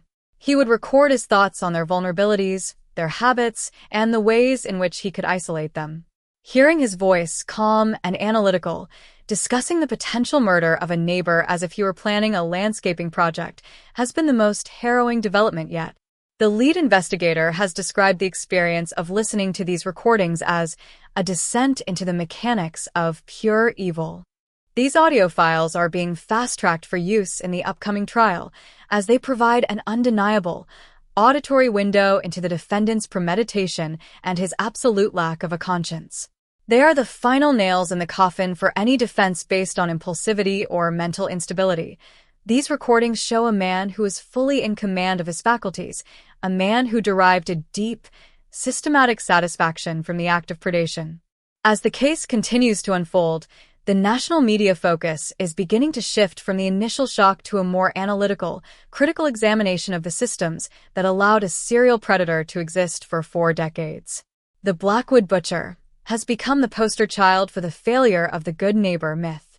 Journalists are exploring the sociological implications of a town that prizes stability and order to the extent that it blinds itself to the reality of the darkness within. The narrative is becoming broader, moving from the specific tragedy of the victims to a broader critique of the suburban culture of silence.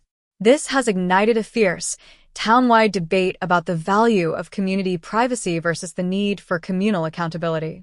Are the neighbors to blame?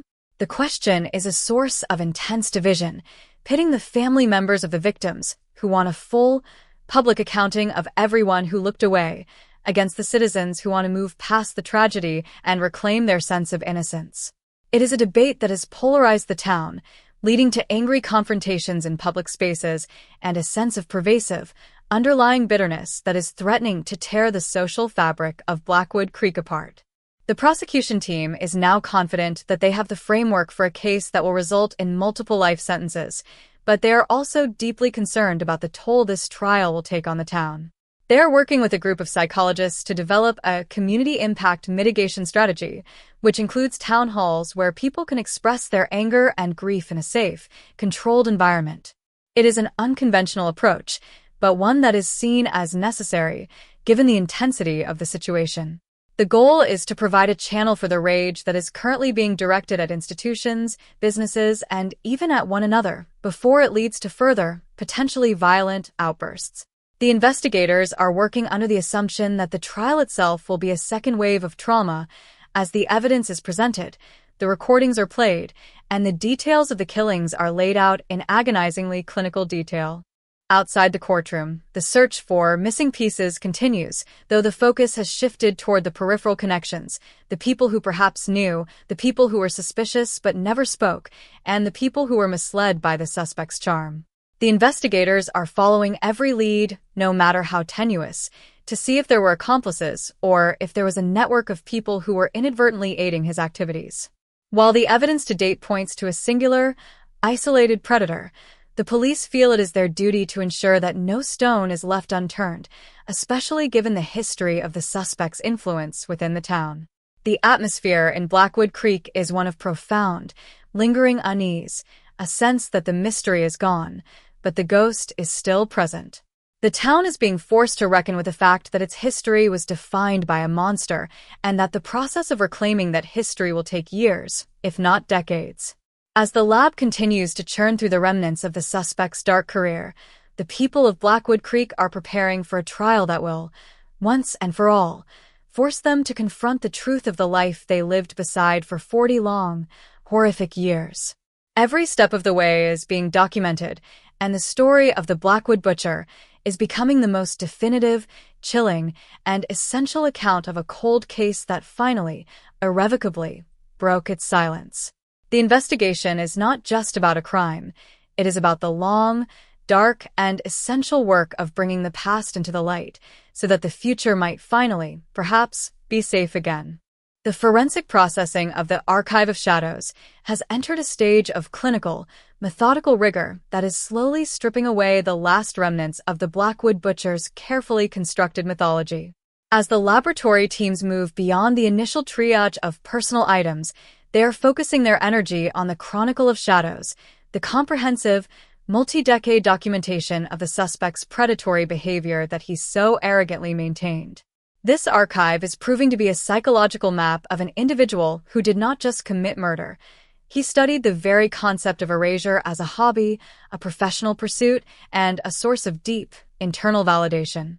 The detectives tasked with reviewing the digital records found that the suspect had organized his crimes into a searchable database, complete with metadata, behavioral profiles of his targets, and even performance reviews of his own ability to evade detection during the search parties and vigils he attended. This level of pathological narcissism has left the investigators in a state of professional shock. They are not just looking at a criminal file. They are looking at a masterclass in deception, a record of a man who believed that his ability to outsmart the police was the ultimate proof of his superiority over the society he inhabited. The courtroom preparations have intensified, with the prosecution team now utilizing these digital records as the cornerstone of their motion to introduce habit and pattern evidence. They are framing the suspect's life not as a series of disconnected, impulsive acts, but as a deliberate, lifelong career of stalking, manipulation, and systematic murder. This strategy is designed to strip away any defense argument of isolated incidents or diminished capacity. The prosecutors are effectively presenting the jury with a mirror, showing them exactly how the killer viewed them and their community, as prey. Every detail of his life, his attendance at town council meetings, his donations, his polite interactions, is being reframed as a tactical component of his broader objective. The jury, once the trial begins, will not be looking at a man, but at a methodology. They will be forced to look at the process of how a serial predator effectively turned their own town into a containment zone. The sheer volume of this evidence is monumental, requiring the construction of a custom, secure database just to house the digital artifacts for the defense and prosecution to review, a logistical undertaking that has become an investigative story in its own right. Meanwhile, the town of Blackwood Creek continues to fracture under the weight of the ongoing revelations. The public, which had initially been united in their shock and grief, has now splintered into a volatile, polarized landscape. A vocal faction of the community is demanding a total purge of the suspect's influence, calling for the renaming of buildings, the dissolution of committees he helped form, and the public shaming of those who were his closest associates, a list that includes individuals who were genuinely unaware of his nature, but who are now guilty by association in the eyes of an enraged public. This witch hunt dynamic has created an environment of fear that almost rivals the fear of the killer himself. Neighbors are now turning on neighbors, families are being alienated, and the sense of civic cohesion that once defined Blackwood Creek has been completely evaporated. The investigators have had to issue a stern, public warning against vigilante justice, noting that the intensity of the community's anger could, if left unchecked, jeopardize the integrity of the upcoming trial. The police are struggling to maintain order while simultaneously conducting the forensic work, an impossible balancing act that is pushing the department to the brink of a structural collapse. The forensic psychology team, tasked with presenting the suspect's profile to the jury, has been making significant breakthroughs in understanding the why behind his pathology. They are theorizing that his need for control was not just limited to his victims, but was the governing principle of his entire reality. His obsession with order, his need for a meticulously curated archive, and his pathological reliance on the good neighbor persona were all efforts to manage a world that he fundamentally feared and resented. He did not seek to be part of the community. He sought to own it. The investigators are finding that he had been systematically undermining the town's security systems for years, creating backdoors in administrative protocols and identifying individuals who could be easily influenced or discredited. This level of systemic manipulation is the most chilling discovery of all, as it suggests that the Blackwood Butcher was not just a predator of individuals, but a predator of the town's very infrastructure. The prosecution is now looking into the possibility that he had accomplices, even if unwitting ones, people who had been coerced or tricked into providing the access he needed to thrive. The trial proceedings are now looming on the horizon, and the tension in the courtroom is palpable. The judge has taken the unprecedented step of allowing a remote, secure viewing process for the families of the victims, acknowledging that the sheer volume and graphic nature of the evidence might be too much for the courtroom to handle. There is a profound sense of anticipation, a feeling that once the trial begins, there will be no way to return to the world they once knew. The evidence will be exposed, the darkest corners of their town's history will be laid bare, and the final, crushing truth will be established in the public record. The investigation, for all its length and its agony, is finally nearing the end of its most critical phase, the transition from the private, hidden history to the public, permanent record of law. In the storage facility where the archive is currently housed, the investigators are working late into the night, cataloging the final, most personal items, a collection of journals that appear to document the suspect's internal thoughts in the final months before his arrest. These journals are being handled with the same reverence as the forensic evidence, as they contain the raw, unfiltered psychology of the predator. They describe his growing frustration with the inefficiency of the law and his excitement about a final project he had been planning for the summer of 2026. This, the discovery of his plans for a future, far more devastating event, has served as a dark, final validation for the investigators. They were not just lucky to catch him. They had intervened at the literal 11th hour, potentially saving the lives of several people who had been recently added to his list. This final, chilling realization has unified the investigative team, giving them the sense of purpose they need to push through the final, grueling stages of the case preparation. They know now that they are the wall between the town and an even greater, unthinkably horrific tragedy. As the documents are stacked, sealed, and prepared for transport to the courthouse, the mood is one of grim, determined resolution. They have solved the cold case, they have broken the silence, and they are now ready to finish the work of bringing the monster to his final, definitive end. The courtroom, a cold, austere chamber designed for the mechanics of justice, has been transformed into a pressure cooker of raw, unfiltered revelation as the trial of the Blackwood Butcher moves into its most critical phase, the presentation of the Chronicle of Shadows. The atmosphere is suffocating, thick with the weight of decades of unresolved grief and the shocking realization of how easily the community's trust was weaponized. As the lead prosecutor walks toward the witness stand, holding a thick, leather-bound volume, the first of the journals, every eye in the gallery is locked on him. He does not begin with an opening statement. He begins by reading. The excerpts he chooses are not merely accounts of criminal acts. They are the internal, philosophical rationalizations of a man who viewed himself as a superior being, a predator who found joy in the very act of deception. The courtroom is plunged into a profound, eerie silence as the words of the killer echo off the walls, a cold, dispassionate voice from the past that now speaks with the brutal clarity of the present. The jurors, a group of 12 individuals who have spent the last 6 weeks being systematically deconstructed by the evidence, are now visibly struggling to maintain their composure. Their expressions, once marked by a detached curiosity, have hardened into a look of revulsion. They are no longer judging a man who might have committed a crime. They are being forced to inhabit the mind of a man who is the crime, a man whose entire life was a performance of normalcy concealing an engine of pure, unadulterated malice. The prosecutor, his voice low and rhythmic, punctuates the reading by presenting the physical items described in the journals: the silver charm, the worn locket, the tattered ribbons, each item an anchor in the storm of the killer's narrative. These are not just exhibits. They are the ghosts of the missing, finally given a place to be seen, to be honored, and to demand their final account. The families in the gallery, who have spent 39 years haunted by these items, are now weeping openly, their sobs the only sound in a room that seems to have forgotten the existence of the world outside. The prosecution's narrative is now focused on the methodology of invisibility. They are demonstrating to the jury that the killer's most effective weapon was not his intelligence, but his ability to exploit the social architecture of Blackwood Creek.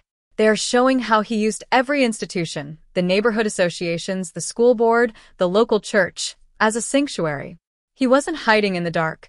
He was hiding in plain sight, using the very structures of communal decency as a firewall against scrutiny.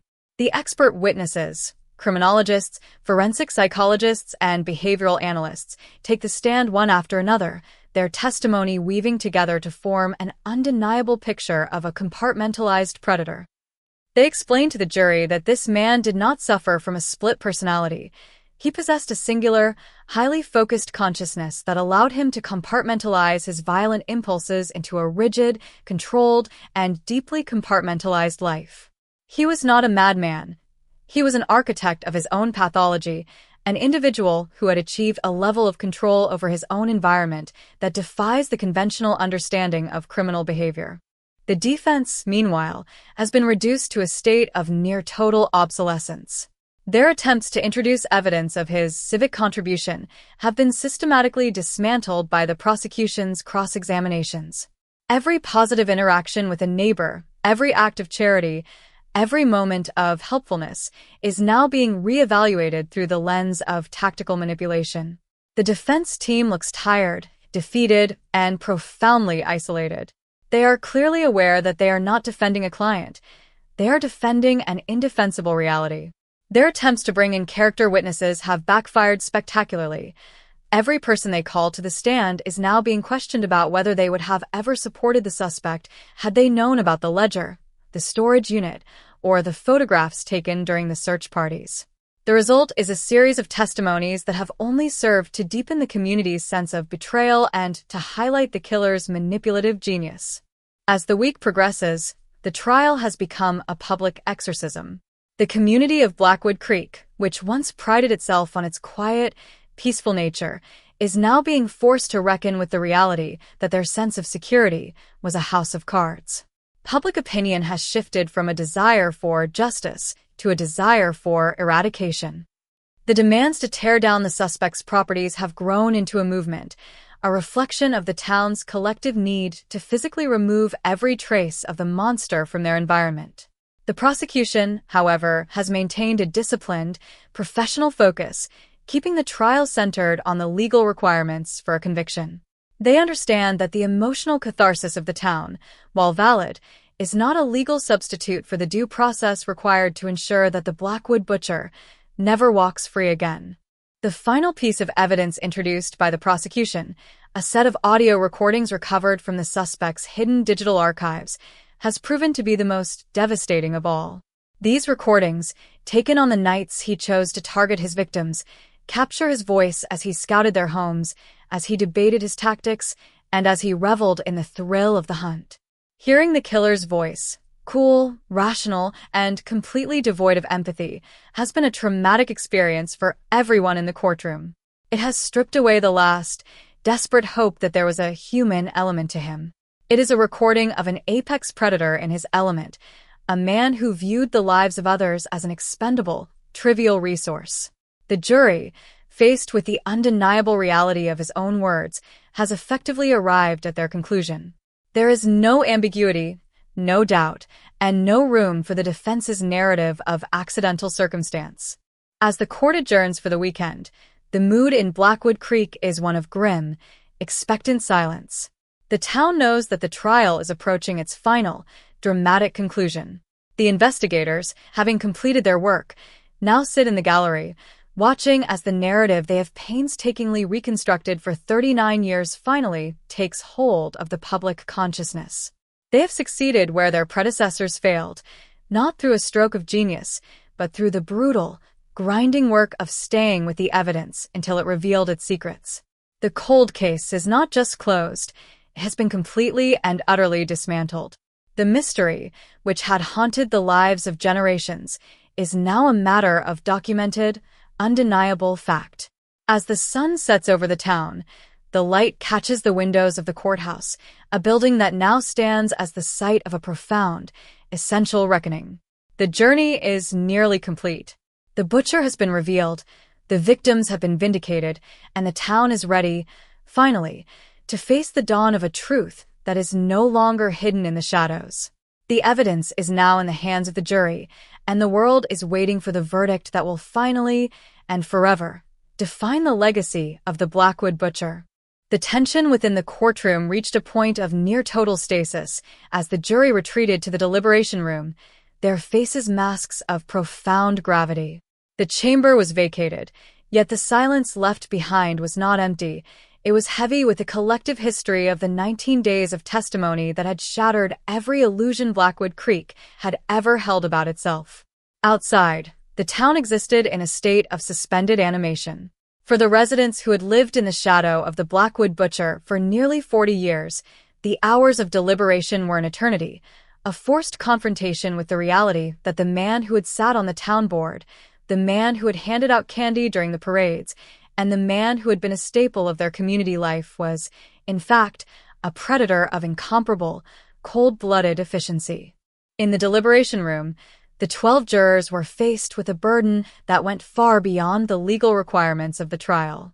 They were not merely determining the guilt of an individual, they were effectively deciding the historical narrative of an entire town. The foreman, a man who had been a teenager when Evelyn Thorne vanished in 1987, paced the room with the journal entries scattered across the mahogany table. The DNA evidence was the undeniable biological tether, but it was the journals, the chilling, meticulous documentation of his predatory life cycle, that left them with no room for doubt or rationalization. There was no argument to be made for a lapse in judgment when they were staring at a 30-year log of hunting habits, target acquisitions, and the cold, academic satisfaction he derived from the act of murder. The discussions were marked by a desperate, searching silence. They revisited the audio recordings, the sound of his voice calmly narrating the vulnerabilities of his neighbors and the images of him standing in the background of his own victim search parties. It was this specific, predatory hypocrisy that seemed to provoke the deepest revulsion among the jurors. They debated the why, searching for a biological or social cause for a man who seemed so devoid of the baseline human empathy that kept a society functioning. Yet, every path of inquiry led back to the same devastating conclusion. He was not a product of circumstance. He was an architect of his own malice, a man who chose, every single day for 4 decades, to continue his campaign of silence and violence. As the afternoon dragged into evening, the jurors moved toward the inevitability of their verdict. There was no dissent. The evidence had not just built a case, it had built a cage from which there was no legal or moral exit. They signed the verdict form with a somber, almost mechanical precision, aware that their signatures were the final act in a tragedy that had begun before many of them had even been born. They requested the bailiff to notify the court, their faces etched with the exhaustion of people who had looked into the darkest corner of the human experience and had not been able to look away. When the court reconvened, the air was so dense it felt as if the room had been vacuumed of oxygen. The defendant was brought in, still exuding that same eerie stillness, his posture rigid, his gaze fixed on the back wall, as if he were still playing the role of the misunderstood, stoic community elder. The families of the victims sat in the front rows, a phalanx of grief and resolve, their hands clasped so tightly their knuckles were white. The judge, whose own hands were trembling slightly as he took the verdict form from the foreman, did not look at the defendant. He read the form in silence, his eyes scanning the lines, and then he looked up, his expression a mixture of profound, weary relief and righteous severity. On the count of first-degree murder in the case of Evelyn Thorne, guilty. The word did not just land in the room, it seemed to shatter the floorboards of the town's past. As the clerk read the subsequent counts for the other victims, the girl with the charm bracelet, the mother whose name had been lost to the cold, dead files of the 80s, the courtroom erupted into a collective, ragged sound of release. It was a sound that had been building for 39 years, a mixture of sobs, gasps, and the sharp, jagged release of breath from people who had finally reached the end of a lifetime of uncertainty. The defendant, for the first time, reacted. He did not cry, nor did he apologize. He simply closed his eyes, his head bowing slightly, his shoulders sagging as if the physical weight of his entire deception had finally landed on his back. The media frenzy outside the courthouse was instantaneous. The news of the guilty verdict moved through Blackwood Creek like a wildfire, hitting every household, every business, and every street. The town, which had spent weeks in a state of traumatized watching, now exploded into a frantic, chaotic celebration of closure. People flooded the streets, not out of malice, but out of a desperate need to reclaim the public space. They were finally walking the sidewalks of their own town without the phantom fear of the butcher watching them from the shadows. The local police, who had faced the brunt of the community's rage during the weeks of investigation, now found themselves being greeted with tears of gratitude. The barrier between the institution and the people had been bridged by the reality of the verdict. However, the conclusion of the trial did not mean the end of the work. The judge's order to keep the defendant in the state facility until the sentencing hearing left the town in a strange, limbo-like state. The investigation was officially closed. The Blackwood butcher was a convicted monster, yet the process of reconciliation, the truly hard, generational work of rebuilding a community that had discovered its own capacity for ignorance, was only just beginning. The families of the victims were escorted out of the building, surrounded by the flashing lights of the national press, their faces no longer masks of sorrow, but maps of survival. They had carried the cold case through the decades, and in the final moment, they had won. The courthouse, which had been the site of the most significant trial in the state's history, began to quiet down as the sun dipped below the horizon. The investigators, having seen their 39-year labor reach its definitive end, remained in the lobby, huddled together in a quiet, exhausted group. They had not just solved a case, they had exorcised a demon that had been embedded in the very architecture of their town. They were the ones who had listened to the recordings, who had cataloged the jewelry, and who had stood in the storage unit surrounded by the archives of a career of death. They were the ones who would carry the images in their own memories, but they were also the ones who had ensured that no one else would ever have to fear the man again. As the doors of the courthouse finally locked, the atmosphere in Blackwood Creek began to settle into a new, unfamiliar calm. The fear that had defined the town's identity since 1987 had evaporated, leaving behind a blank, open space. The butcher was caught, the mystery was dismantled, and the truth stood standing in the light.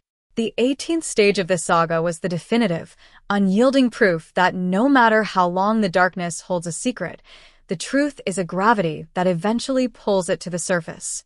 The saga is not over, but the terror is, and for the first time in nearly 4 decades, the people of Blackwood Creek can look at the woods, the streets, and the shadows of their own homes and see nothing but the night, undisturbed and finally, unequivocally, their own. The finality of the guilty verdict did not bring the silence that many in Blackwood Creek had expected. Instead, it ushered in a period of intense, almost frantic public introspection. If the trial was the physical manifestation of justice, The days following the sentencing hearing became the metaphysical reckoning that the town had unknowingly craved for decades. The defendant, now officially stripped of his suburban facade and reduced to a prisoner of the state, was transferred to a maximum security facility, and with his departure, the physical Blackwood Butcher was gone. Yet, the ghost of his influence, the systemic, institutional, and social rot that had allowed him to exist, remained. The investigators, who had once been the hunters, were now the primary consultants in an unprecedented town-wide audit. The district attorney's office, in partnership with a team of independent civic researchers, launched an inquiry into the anatomy of the blind spot, a project aimed at deconstructing how the community's social, law enforcement, and local government structures had been compromised by a single, focused predator. This inquiry was not merely about finding fault. It was an exercise in radical honesty. The town hall, once a site of local policy, became a forum for the painful airing of collective failure. Citizens stood before microphones to recount the times they had been ignored, the reports they had filed that were never acted upon, and the subtle, creeping culture of don't ask, don't tell that had permeated the school board and the neighborhood associations.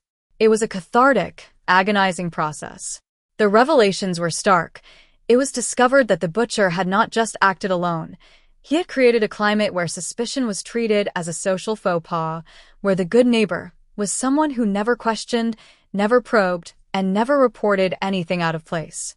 He had, in effect, successfully socialized the entire town into being his unwitting accomplices by weaponizing their politeness and their fear of social friction.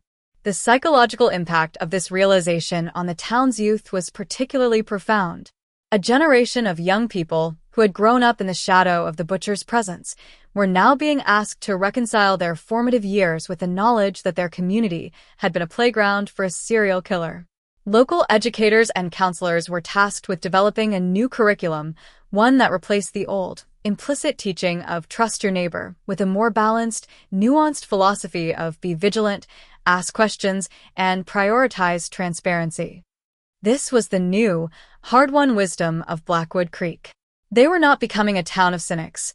They were becoming a town of citizens who understood that the safety of the community was an active, ongoing, and sometimes uncomfortable project that required the courage to break the surface-level peace in the name of the deeper truth. In the storage facility, the final cataloging of the butcher's archive was nearing completion. The investigators had found an entire, untouched set of files dedicated to the logistics of the hunt, a collection of tactical manuals on how to blend in, how to use social engineering to bypass residential security, and how to manipulate local records to create alibis. It was the blueprint of a career that had thrived on the very systems designed to protect the people. The detectives decided that these files would not be destroyed. They would be handed over to the FBI's Behavioral Analysis Unit as a foundational case study in modern serial predation. The Blackwood Butcher would no longer be a ghost, but an enduring, permanent lesson in the anatomy of a predator. By archiving his methodology, the investigators ensured that his final, lasting contribution to the world would be the tools to identify and stop others like him before they could ever again use the cloak of suburban normalcy to hide their dark, predatory hearts. The families of the victims had, meanwhile, begun a project of their own. They established the Evelyn Thorne Initiative, a foundation dedicated to providing resources for the families of the missing and the victims of long-dormant, unsolved crimes. Their objective was to ensure that no one else would ever have to spend 40 years in the limbo of a cold case. They were the ones who had forced the issue in 1987, who had kept the light on in the windows, and who had refused to let the system close the book on their loved ones. Their foundation was the ultimate reclamation of their agency. They had transformed their private agony into a public, institutional force for justice. They were the ones who had finally, unequivocally won. As the physical evidence was moved to secure archives and the secondary grave site was fully restored, the earth leveled, the grass replanted, and the weeping willow left to stand as a silent, natural witness, a new form of peace began to settle over the landscape of Blackwood Creek. It was not the artificial peace of ignorance, but the grounded, resilient peace of a community that had faced the worst possible version of itself and had not disintegrated. The town had been shattered, but the pieces were being reassembled into something far more robust, something that could withstand the truth. The detectives, for their part, felt the strange, disorienting sensation of a life mission suddenly completed. The men and women who had spent their careers carrying the burden of the Thorn case were now finding themselves in an unmapped territory, a world without the butcher. The case had been the defining narrative of their professional lives, the central, unresolved pressure point that drove them through the long hours, the dead ends, and the crushing weight of the unknown. Now, they were left with the quiet of the office, the clean slate of a new year, and the profound, life-altering knowledge that they had done the impossible. They had bridged the gap between the past and the present, and they had brought the ghost home. The saga of the Blackwood Butcher has reached its definitive conclusion. The mystery that once paralyzed an entire region is now a matter of documented, undeniable history. The phantom of 1987 has been thoroughly exorcised, and the town now stands in the clarity of the present, unburdened by the secrets of the past. The journey through the 19 chapters of this revelation has been a traversal of the darkest landscape of the human experience, yet we have arrived at a place of blinding, undeniable light. The file is closed. The record is complete. The truth stands as the only monument that matters. We leave this chronicle here as the final, absolute testament to the fact that no matter how deep the burial, no matter how clever the deception, the truth will eventually find its way into the light. The journey through the valley has reached the horizon, and the truth, clear, absolute, and unyielding, is the final horizon we reach. The mystery is over. The light remains. And in the silence that follows, we find the peace that only the truth can provide. The resolution of the Blackwood Creek saga, while codified in the courtroom and institutionalized in the foundation established by the victims' families, now transitions into a phase of historical preservation and communal integration. The 10th part of this chronicle focuses on the permanent, material shift in how the town manages the weight of its own history. The Weeping Willow site, once the epicenter of a frantic, industrial excavation, has been quietly transformed into a space of reflection. It is not a monument to the killer, nor is it a spectacle of horror. It is a simple, landscaped garden that serves as a living, growing testament to the lives that were stolen. The community made a deliberate, conscious choice to reclaim the land that had been used for such darkness, turning it into a place where the people of Blackwood Creek can go to acknowledge the past without being defined by it. This transformation of the physical environment is emblematic of the psychological work the town has undergone. The decision to integrate the trauma rather than attempting to excise it, recognizing that the only way to ensure the darkness never returns is to maintain a clear, unobstructed memory of where it once resided. The investigators who broke the case have, in the months following the trial, become unlikely guardians of this new historical consciousness. They have transitioned from being the hunters of a singular, specific ghost to being the architects of a broader, systemic understanding of serial predation. They travel to other jurisdictions, not as celebrities, but as experts on the anatomy of the blind spot, sharing the harrowing lessons of the butcher's career. Their mission is to ensure that the bureaucratic failures, the social silences, and the investigative oversights that granted the killer 40 years of impunity are never repeated. They have become the loudest advocates for the Oak Haven Standard, the investigative framework that mandates perpetual cold case review and the seamless integration of genetic and digital data. Their work is the final, practical extension of the victory achieved in the courtroom. It is the assurance that the butcher's legacy will not be one of death, but one of systemic, life-saving change.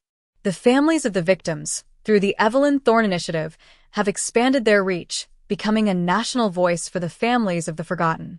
They have developed a standardized protocol for the first responders of the soul, the trauma-informed professionals who support families during the initial, chaotic days of a disappearance. They have identified the critical gaps in the process, the moments where communication breaks down, where the urgency of the investigation loses its momentum, and where the families are left to the crushing weight of the unknown, and they have built an institutional bridge to ensure that no one is ever left to walk that path alone again. Their initiative is a living, breathing memorial to Evelyn Thorne, a transformation of their individual, private grief into a resource that is currently preventing the kind of bureaucratic stagnation that defined the 80s and 90s in Blackwood Creek. Within the town itself, a new generation of leadership has emerged, a cadre of officials who are shaped by the trial and the subsequent audit of the town's institutions. They have implemented a governance structure that prioritizes radical transparency, where every committee, every board, and every town project is subject to an open, public review process. The era of the unquestioned neighbor is over. The new civic culture is one of engaged, informed, and proactive observation. It is a maturity that was bought at a devastating price, yet it is a maturity that has allowed the town to survive the collapse of its old self. The people of Blackwood Creek are no longer the passive participants of 1987. They are the active, conscious stewards of their own shared safety, a transformation that has made the town more resilient, more cohesive, and more inherently resistant to any future hidden threats. The butcher, now confined to a world of concrete and steel, exists only as a shadow in the historical record, a person whose name is spoken only in the context of the damage he caused.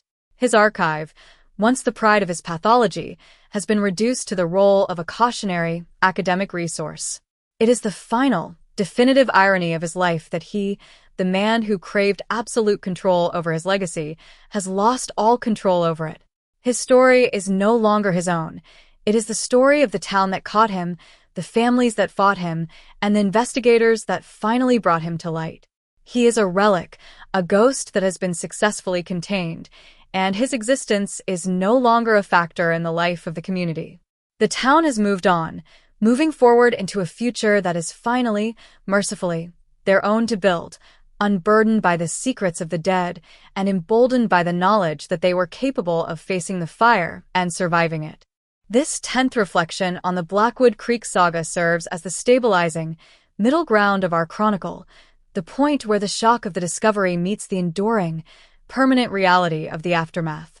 The mystery killer is a relic of the past, a phantom that was finally captured, identified, and silenced by the weight of the evidence and the light of the truth. Our journey through the deep, difficult, and essential stages of this case has led us to the other side, and in doing so, we have learned the most important lesson of all, that even in the longest, coldest, and most agonizing night, the truth remains, waiting for the day to break. The case is closed. The record is final. The memory lives on, an anchor in the storm of history, reminding us that we are capable of facing our own deepest shadows and emerging, irrevocably, into the light. The butcher is gone, the victims are honored, and the story of the mystery killer is finally, irrevocably, over. The truth stands as the only monument that truly matters, and Blackwood Creek, forever scarred but ultimately enlightened, now turns the page toward a future that is finally, mercifully, its own. As we reach this final, 22nd, or in our ongoing, relentless chronicle, this 11th movement of the Blackwood Creek saga, we are no longer looking at the debris of a cold case, but at the finished architecture of a community reborn. The trajectory from that initial, accidental discovery of the metallic box in 1987 to this present moment of systemic transformation has been a crucible. We have meticulously stripped away the artifice of the suburban ideal, exposing the raw, fragile, and often terrifying reality that lies beneath the surface of any quiet, mid-sized town. This concluding meditation is not an end. It is a synthesis, a way of anchoring the massive, 19-part archive of this investigation into the permanent bedrock of our collective understanding of justice, truth, and the nature of evil. The Blackwood Butcher was the last of his kind, a predator who existed in the interregnum between the analog era, where secrets could be buried in the earth and forgotten, and the digital, hyper-connected present, where every action leaves an indelible, retrievable trail. He operated on the assumption that time was his primary ally, believing that if he could simply survive the initial investigative wave, the erosion of memory would act as his final, total absolution. He was, as we have documented through every turn of this case, fundamentally wrong. His defeat was not just a legal success, it was a fundamental shift in the paradigm of how we handle the past. We have moved into an era where cold case is a misnomer, a term that describes a failure of will rather than a limitation of technology. The Blackwood case has provided the global justice system with the most significant proof, yet that no mystery is truly beyond reach if the commitment to the truth is absolute, persistent, and unyielding. Consider the town of Blackwood Creek today. It is no longer defined by the singular, haunting absence of Evelyn Thorne. It is defined by the absolute presence of a truth that has been fully integrated. The memorial gardens, the educational initiatives, and the systemic audit of their local governance are not mere monuments. They are active, living instruments of the town's new, hardened identity. They have learned that a community is not a static environment, but an evolving, learning organism. The shift from a passive, fearful collective to an active, questioning, and vigilant one is the real victory. It suggests that when a community commits to the truth, it gains a level of resilience that is effectively immune to the machinations of a predator, no matter how clever that predator may be. The victim's family, who stood at the center of this saga for nearly 4 decades, have achieved a state of grace that is as rare as it is profound. They have turned their grief into a public, institutional force for good, ensuring that their daughter's story was not just a footnote in a local file, but the foundation of a global standard for human rights. Through the Evelyn Thorne Initiative, they have created a template for the treatment of families of the missing, a standard that prioritizes the humanity of the victim over the spectacle of the investigation. This is their ultimate, paradoxical piece. The loss was absolute, but the outcome was the creation of a world where such a mystery can no longer be sustained. They have ensured that the void left by their daughter's disappearance is not an emptiness, but a catalyst for systemic, life-saving change. We must also reflect on the investigators who drove this case to its finality. The men and women who held the files, who performed the digital forensics, and who endured the emotional, grueling labor of unmasking a neighbor have become the stewards of a new, uncompromising investigative architecture. They have proven that there is no amount of time that can render a crime truly forgotten. The archives of the past are always open, and the truth is always waiting in the gaps between our memories, ready to be unearthed by those who refuse to stop looking. Their success has emboldened police departments worldwide to return to their own forgotten basements, to re-examine the unsolvable, and to return to the scenes of old tragedies with the high-fidelity tools of the present. They have, in essence, created a new form of deterrent, the understanding that the law does not sleep, and that the past is no longer a safe place for the guilty to hide. The suspect, now a hollowed-out, inconsequential figure in the history of the state, remains in a cell, a place that is as permanent and as dark as the secrets he once kept. He has been stripped of his myth, his influence, and his agency. The Blackwood Butcher is a ghost that has been successfully captured, identified, and silenced by the weight of the evidence and the light of the truth. His existence is no longer a factor in the life of the community.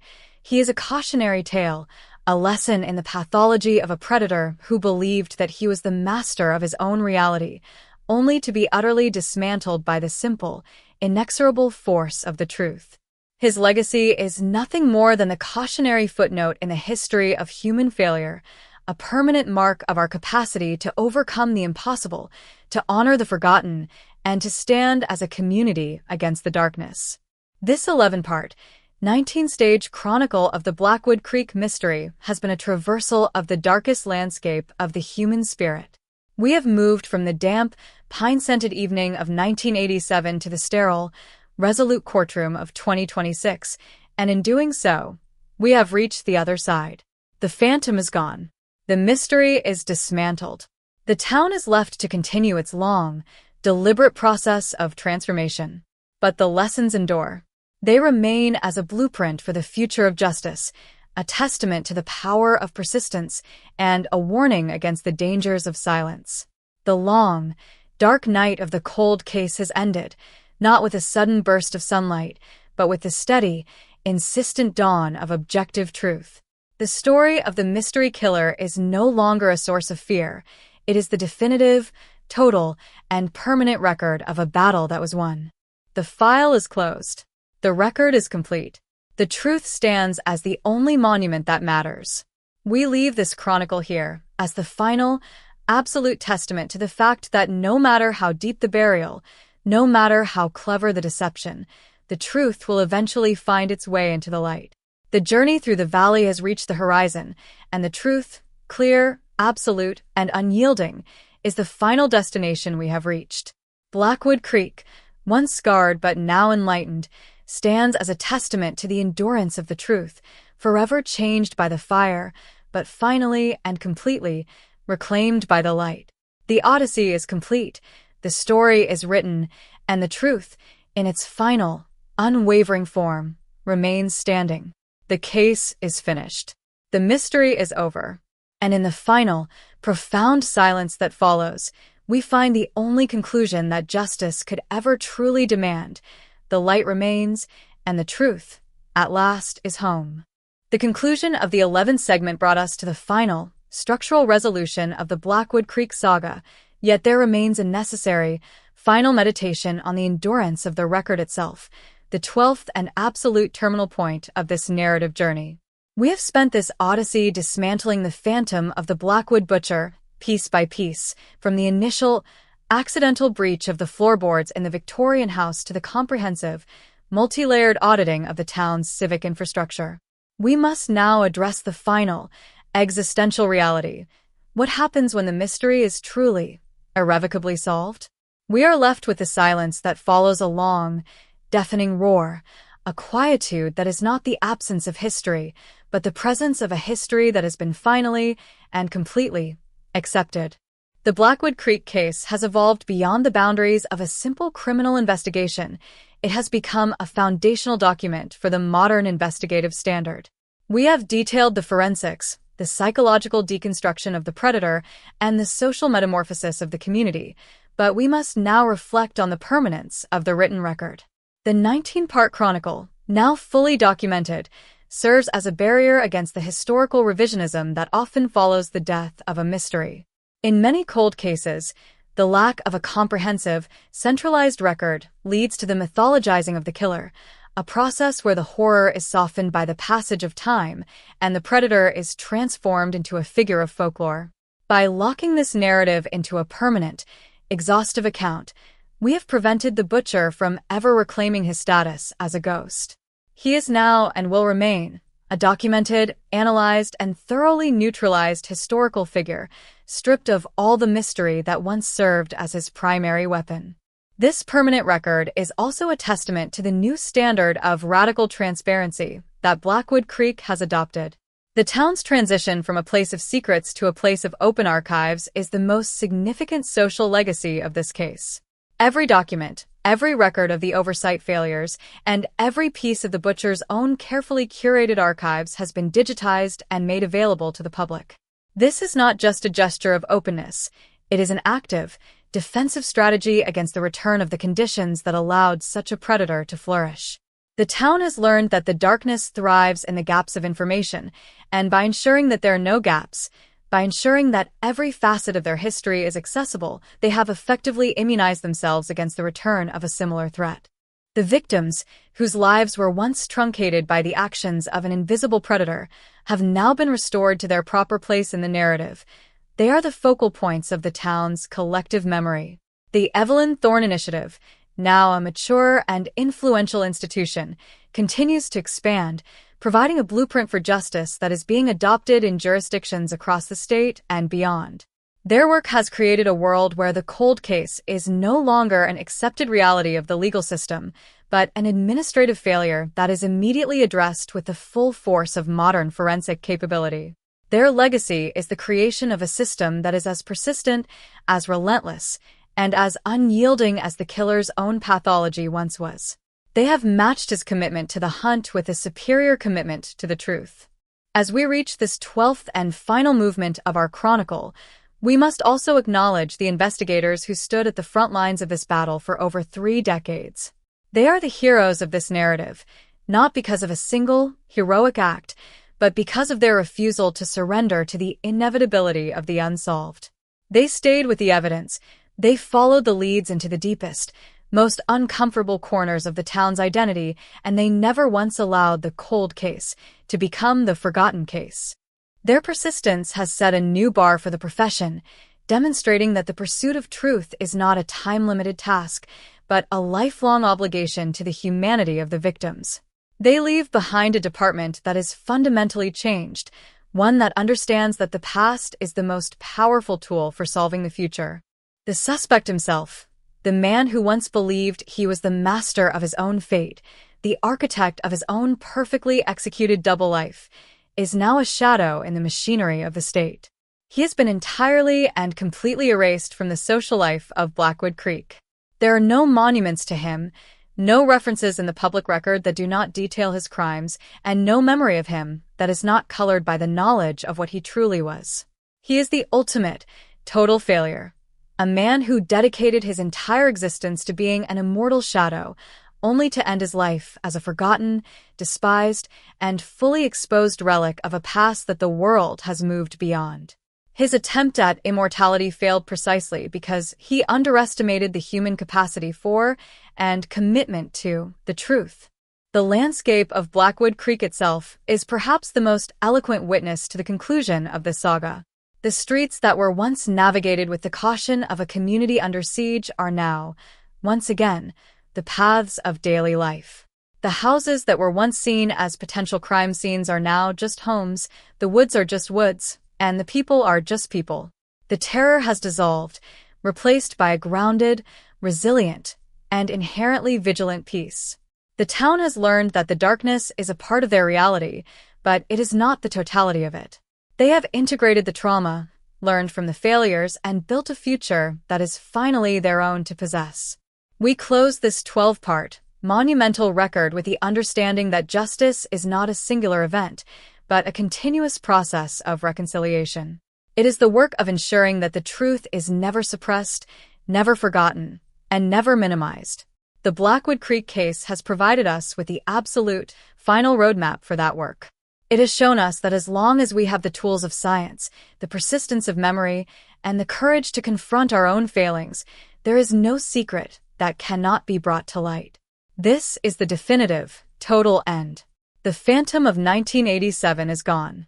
The mystery of the butcher is dismantled. The record is clear. The story is told, the file is sealed, and the record is final. The memory lives on, an anchor in the storm of history, reminding us that we are capable of facing our own deepest shadows and emerging, irrevocably, into the light. This is the last word. The saga of the Blackwood Butcher is history. The truth remains. The record is complete. Blackwood Creek, the town that once lived in fear of a phantom, now stands as a testament to the endurance of the truth, forever changed by the fire, but finally and completely reclaimed by the light. The journey through the valley of the shadow has concluded, and what remains is the clear, open horizon of a future that is finally, mercifully, free. The case is closed. The chronicle is finished. The light remains, absolute and unyielding. The truth stands, and the town finally finds its peace. The conclusion of the 12th segment brought the narrative to the absolute terminal horizon of the Blackwood Creek investigation, yet in this 13th meditation, we must address the final, lingering inquiry of the human spirit, the necessity of the archive itself. As the physical evidence is categorized, as the court transcripts are bound, and as the town of Blackwood Creek retreats from the national spotlight into the quiet rhythm of its own existence, the archive remains. It is the repository of a nightmare, a cold, clinical, and exhaustive record of everything that was lost, everything that was stolen, and everything that was finally, painstakingly reclaimed. We are no longer discussing the tragedy. We are discussing the preservation of the truth against the inevitable, eroding influence of time. The Archive of Shadows, as it has come to be known, is now a permanent fixture in the Regional Legal Library. It is not open to the public in the sense of a museum. It is a controlled, secured resource for historians, criminologists, and the families who may still be grappling with the ripples of the butcher's 40-year career. Its existence is the ultimate victory over the killer's primary methodology. He relied on the fragmentation of information, the fact that files were spread across different jurisdictions, that reports were lost in the shuffle of administrative turnover, and that the collective memory of the town was a fading, unreliable thing. By consolidating his entire predatory history into a single, cohesive archive, we have neutralized his power. He can no longer exist as a scattered series of events. He exists as a singular, recorded fact. The archive is the cage that he can never escape. In this 13th expansion, we must also consider the philosophical evolution of the investigative team. The detectives who lived through the excavation, who heard the audio recordings, and who spent years immersed in the butcher's internal, pseudo-philosophical journals have been permanently altered. They have transitioned from being professionals who process cases to being professionals who understand the nature of the cold case as a persistent, moral burden.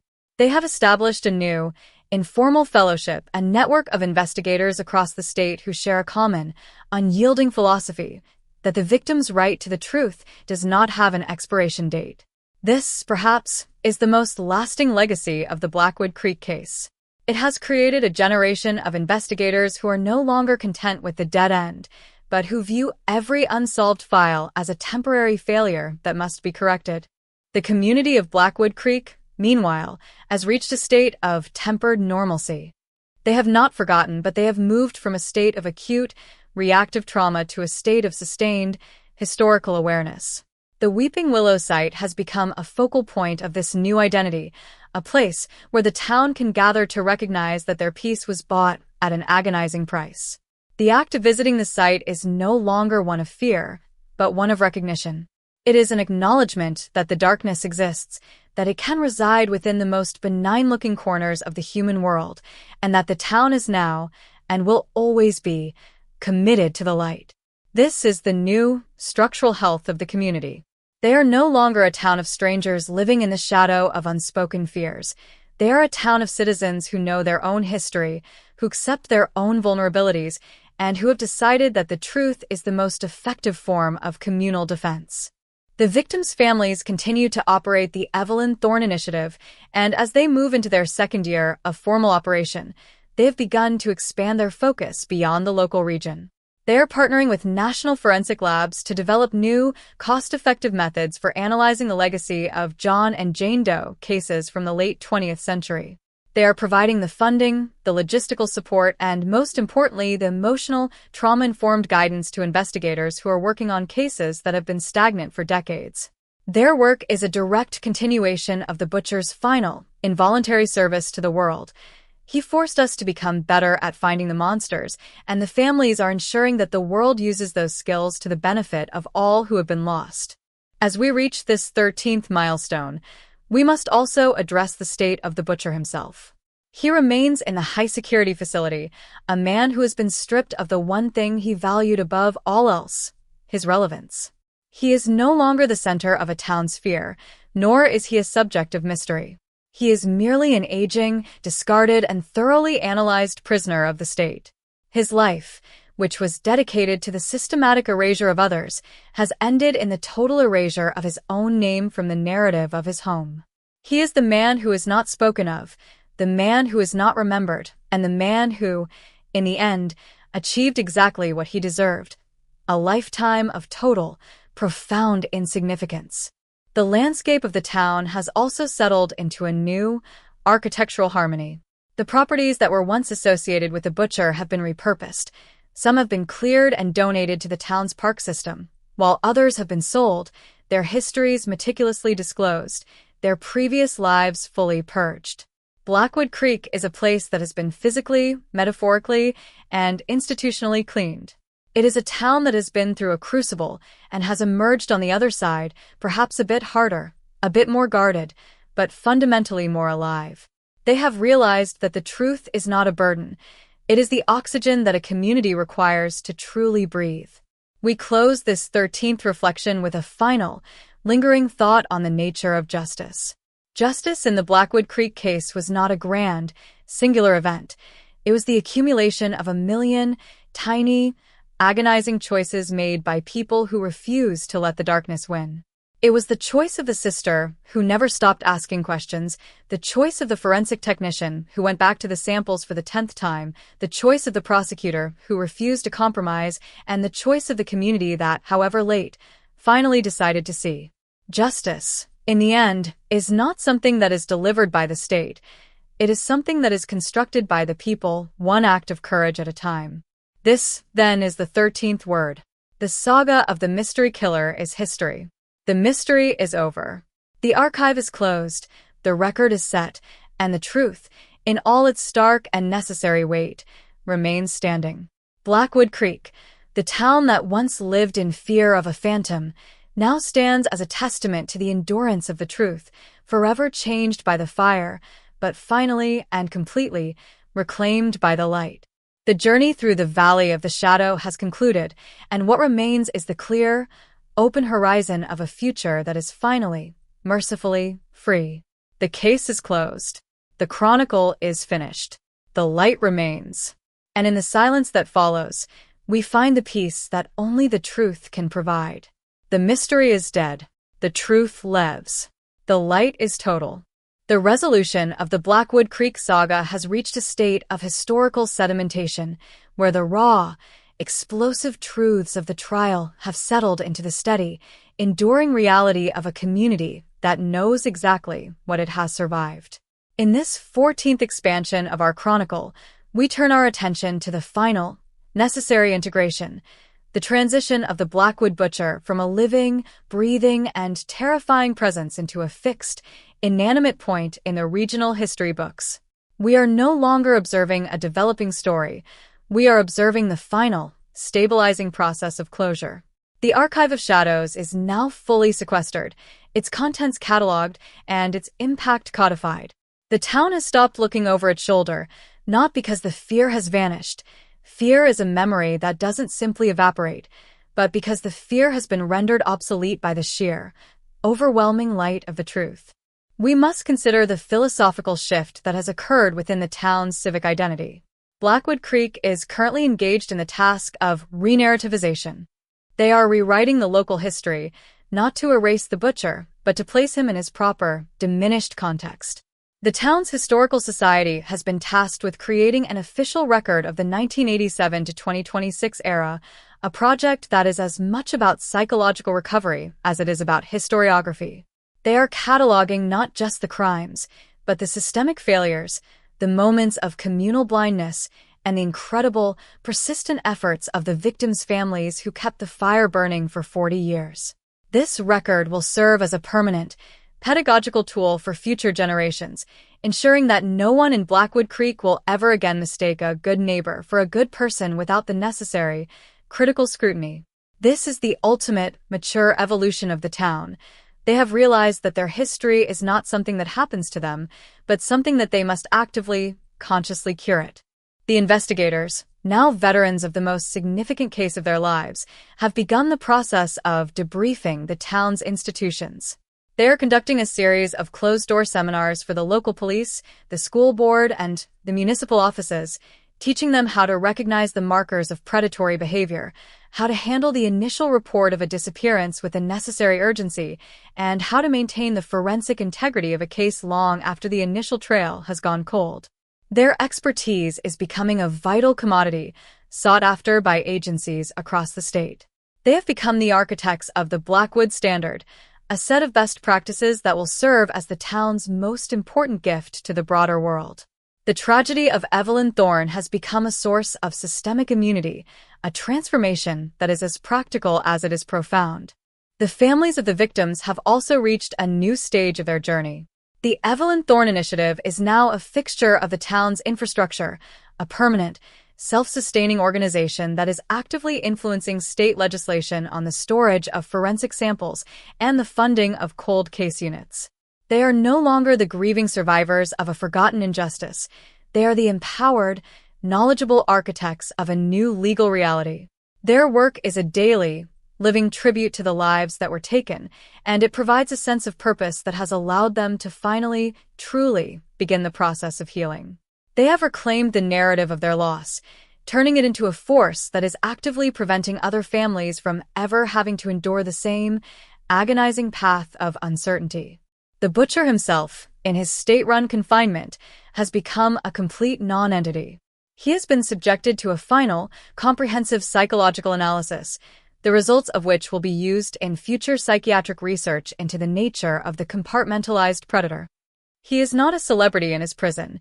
He is a curiosity, a specimen, a man who believed himself to be a mastermind and who has ended his life as a thoroughly understood, completely categorized, and utterly unremarkable inhabitant of a concrete cell. His attempts at creating a legacy have resulted in the creation of a textbook on how to catch him.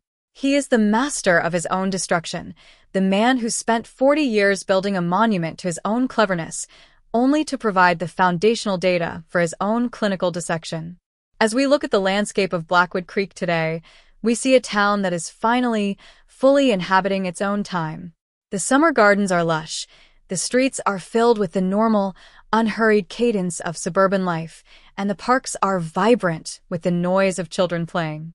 The shadow has been lifted, not by the passage of time, but by the application of the truth.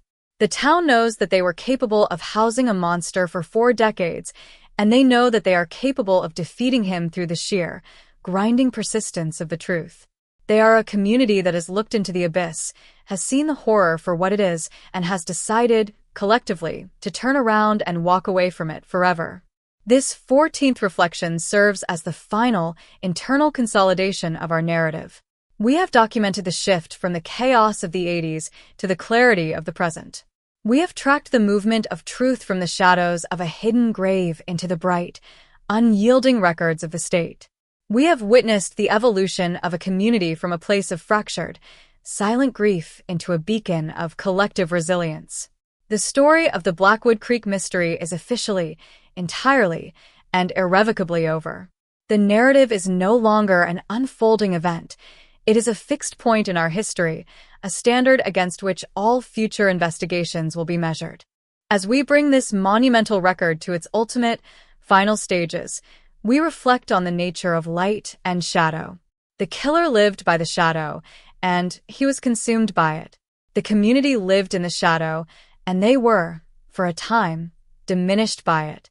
But by embracing the uncomfortable, jagged reality of the truth, they emerged into a light that is now entirely their own. The mystery killer is a relic of the past, a ghost that was finally trapped, identified, and silenced by the weight of the evidence and the light of the truth. Our 14-part journey through the darkest valleys of this case has concluded. We have reached the other side, and in doing so, we have learned the most important lesson of all, that the human capacity for truth is, in the final analysis, more enduring than any lie. The case is closed. The record is final. The memory lives on, an anchor in the storm of history, reminding us that we are capable of facing our own deepest shadows and emerging, irrevocably, into the light. This is the word. The saga of the mystery killer is history. The truth remains. The record is complete. Blackwood Creek, the town that once lived in fear of a phantom, now stands as a testament to the endurance of the truth, forever changed by the fire, but finally and completely reclaimed by the light. The journey through the valley has reached the horizon, and the truth, clear, absolute, and unyielding, is the final horizon we reach. The end. The 14th movement of our chronicle brought us to the threshold of historical sedimentation. Now, in this 15th stage, we examine the final, quiet echoes of the Blackwood Creek saga as it dissolves from a living trauma into the bedrock of local lore. We have dismantled the butcher, we have audited the town, and we have established the Archive of Shadows as an unassailable bastion of record. Yet, there remains the delicate, ethereal matter of what the community does with the silence that now follows such a monumental, prolonged roar. The town is no longer engaged in the frantic, necessary labor of an active investigation. It is engaged in the long, slow, and deeply human process of living after. For the residents of Blackwood Creek, this is the most difficult transition of all. During the years of the cold case, and especially during the harrowing months of the excavation and trial, the town was unified by a singular, intense objective: to see the butcher caught, tried, and silenced. The investigation provided a structure to their grief, a container for their rage, and a target for their collective energy.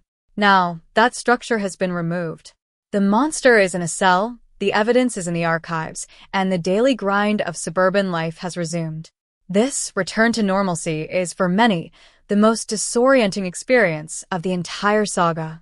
They have spent years defining themselves in opposition to the shadow, and now that the shadow is gone, they are forced to define themselves as simply a town, with all the mundane complexities that implies. This phase of the story is characterized by the quiet, essential work of maintenance, not just the maintenance of the memorial gardens or the archives, but the maintenance of the truth they fought so hard to reclaim.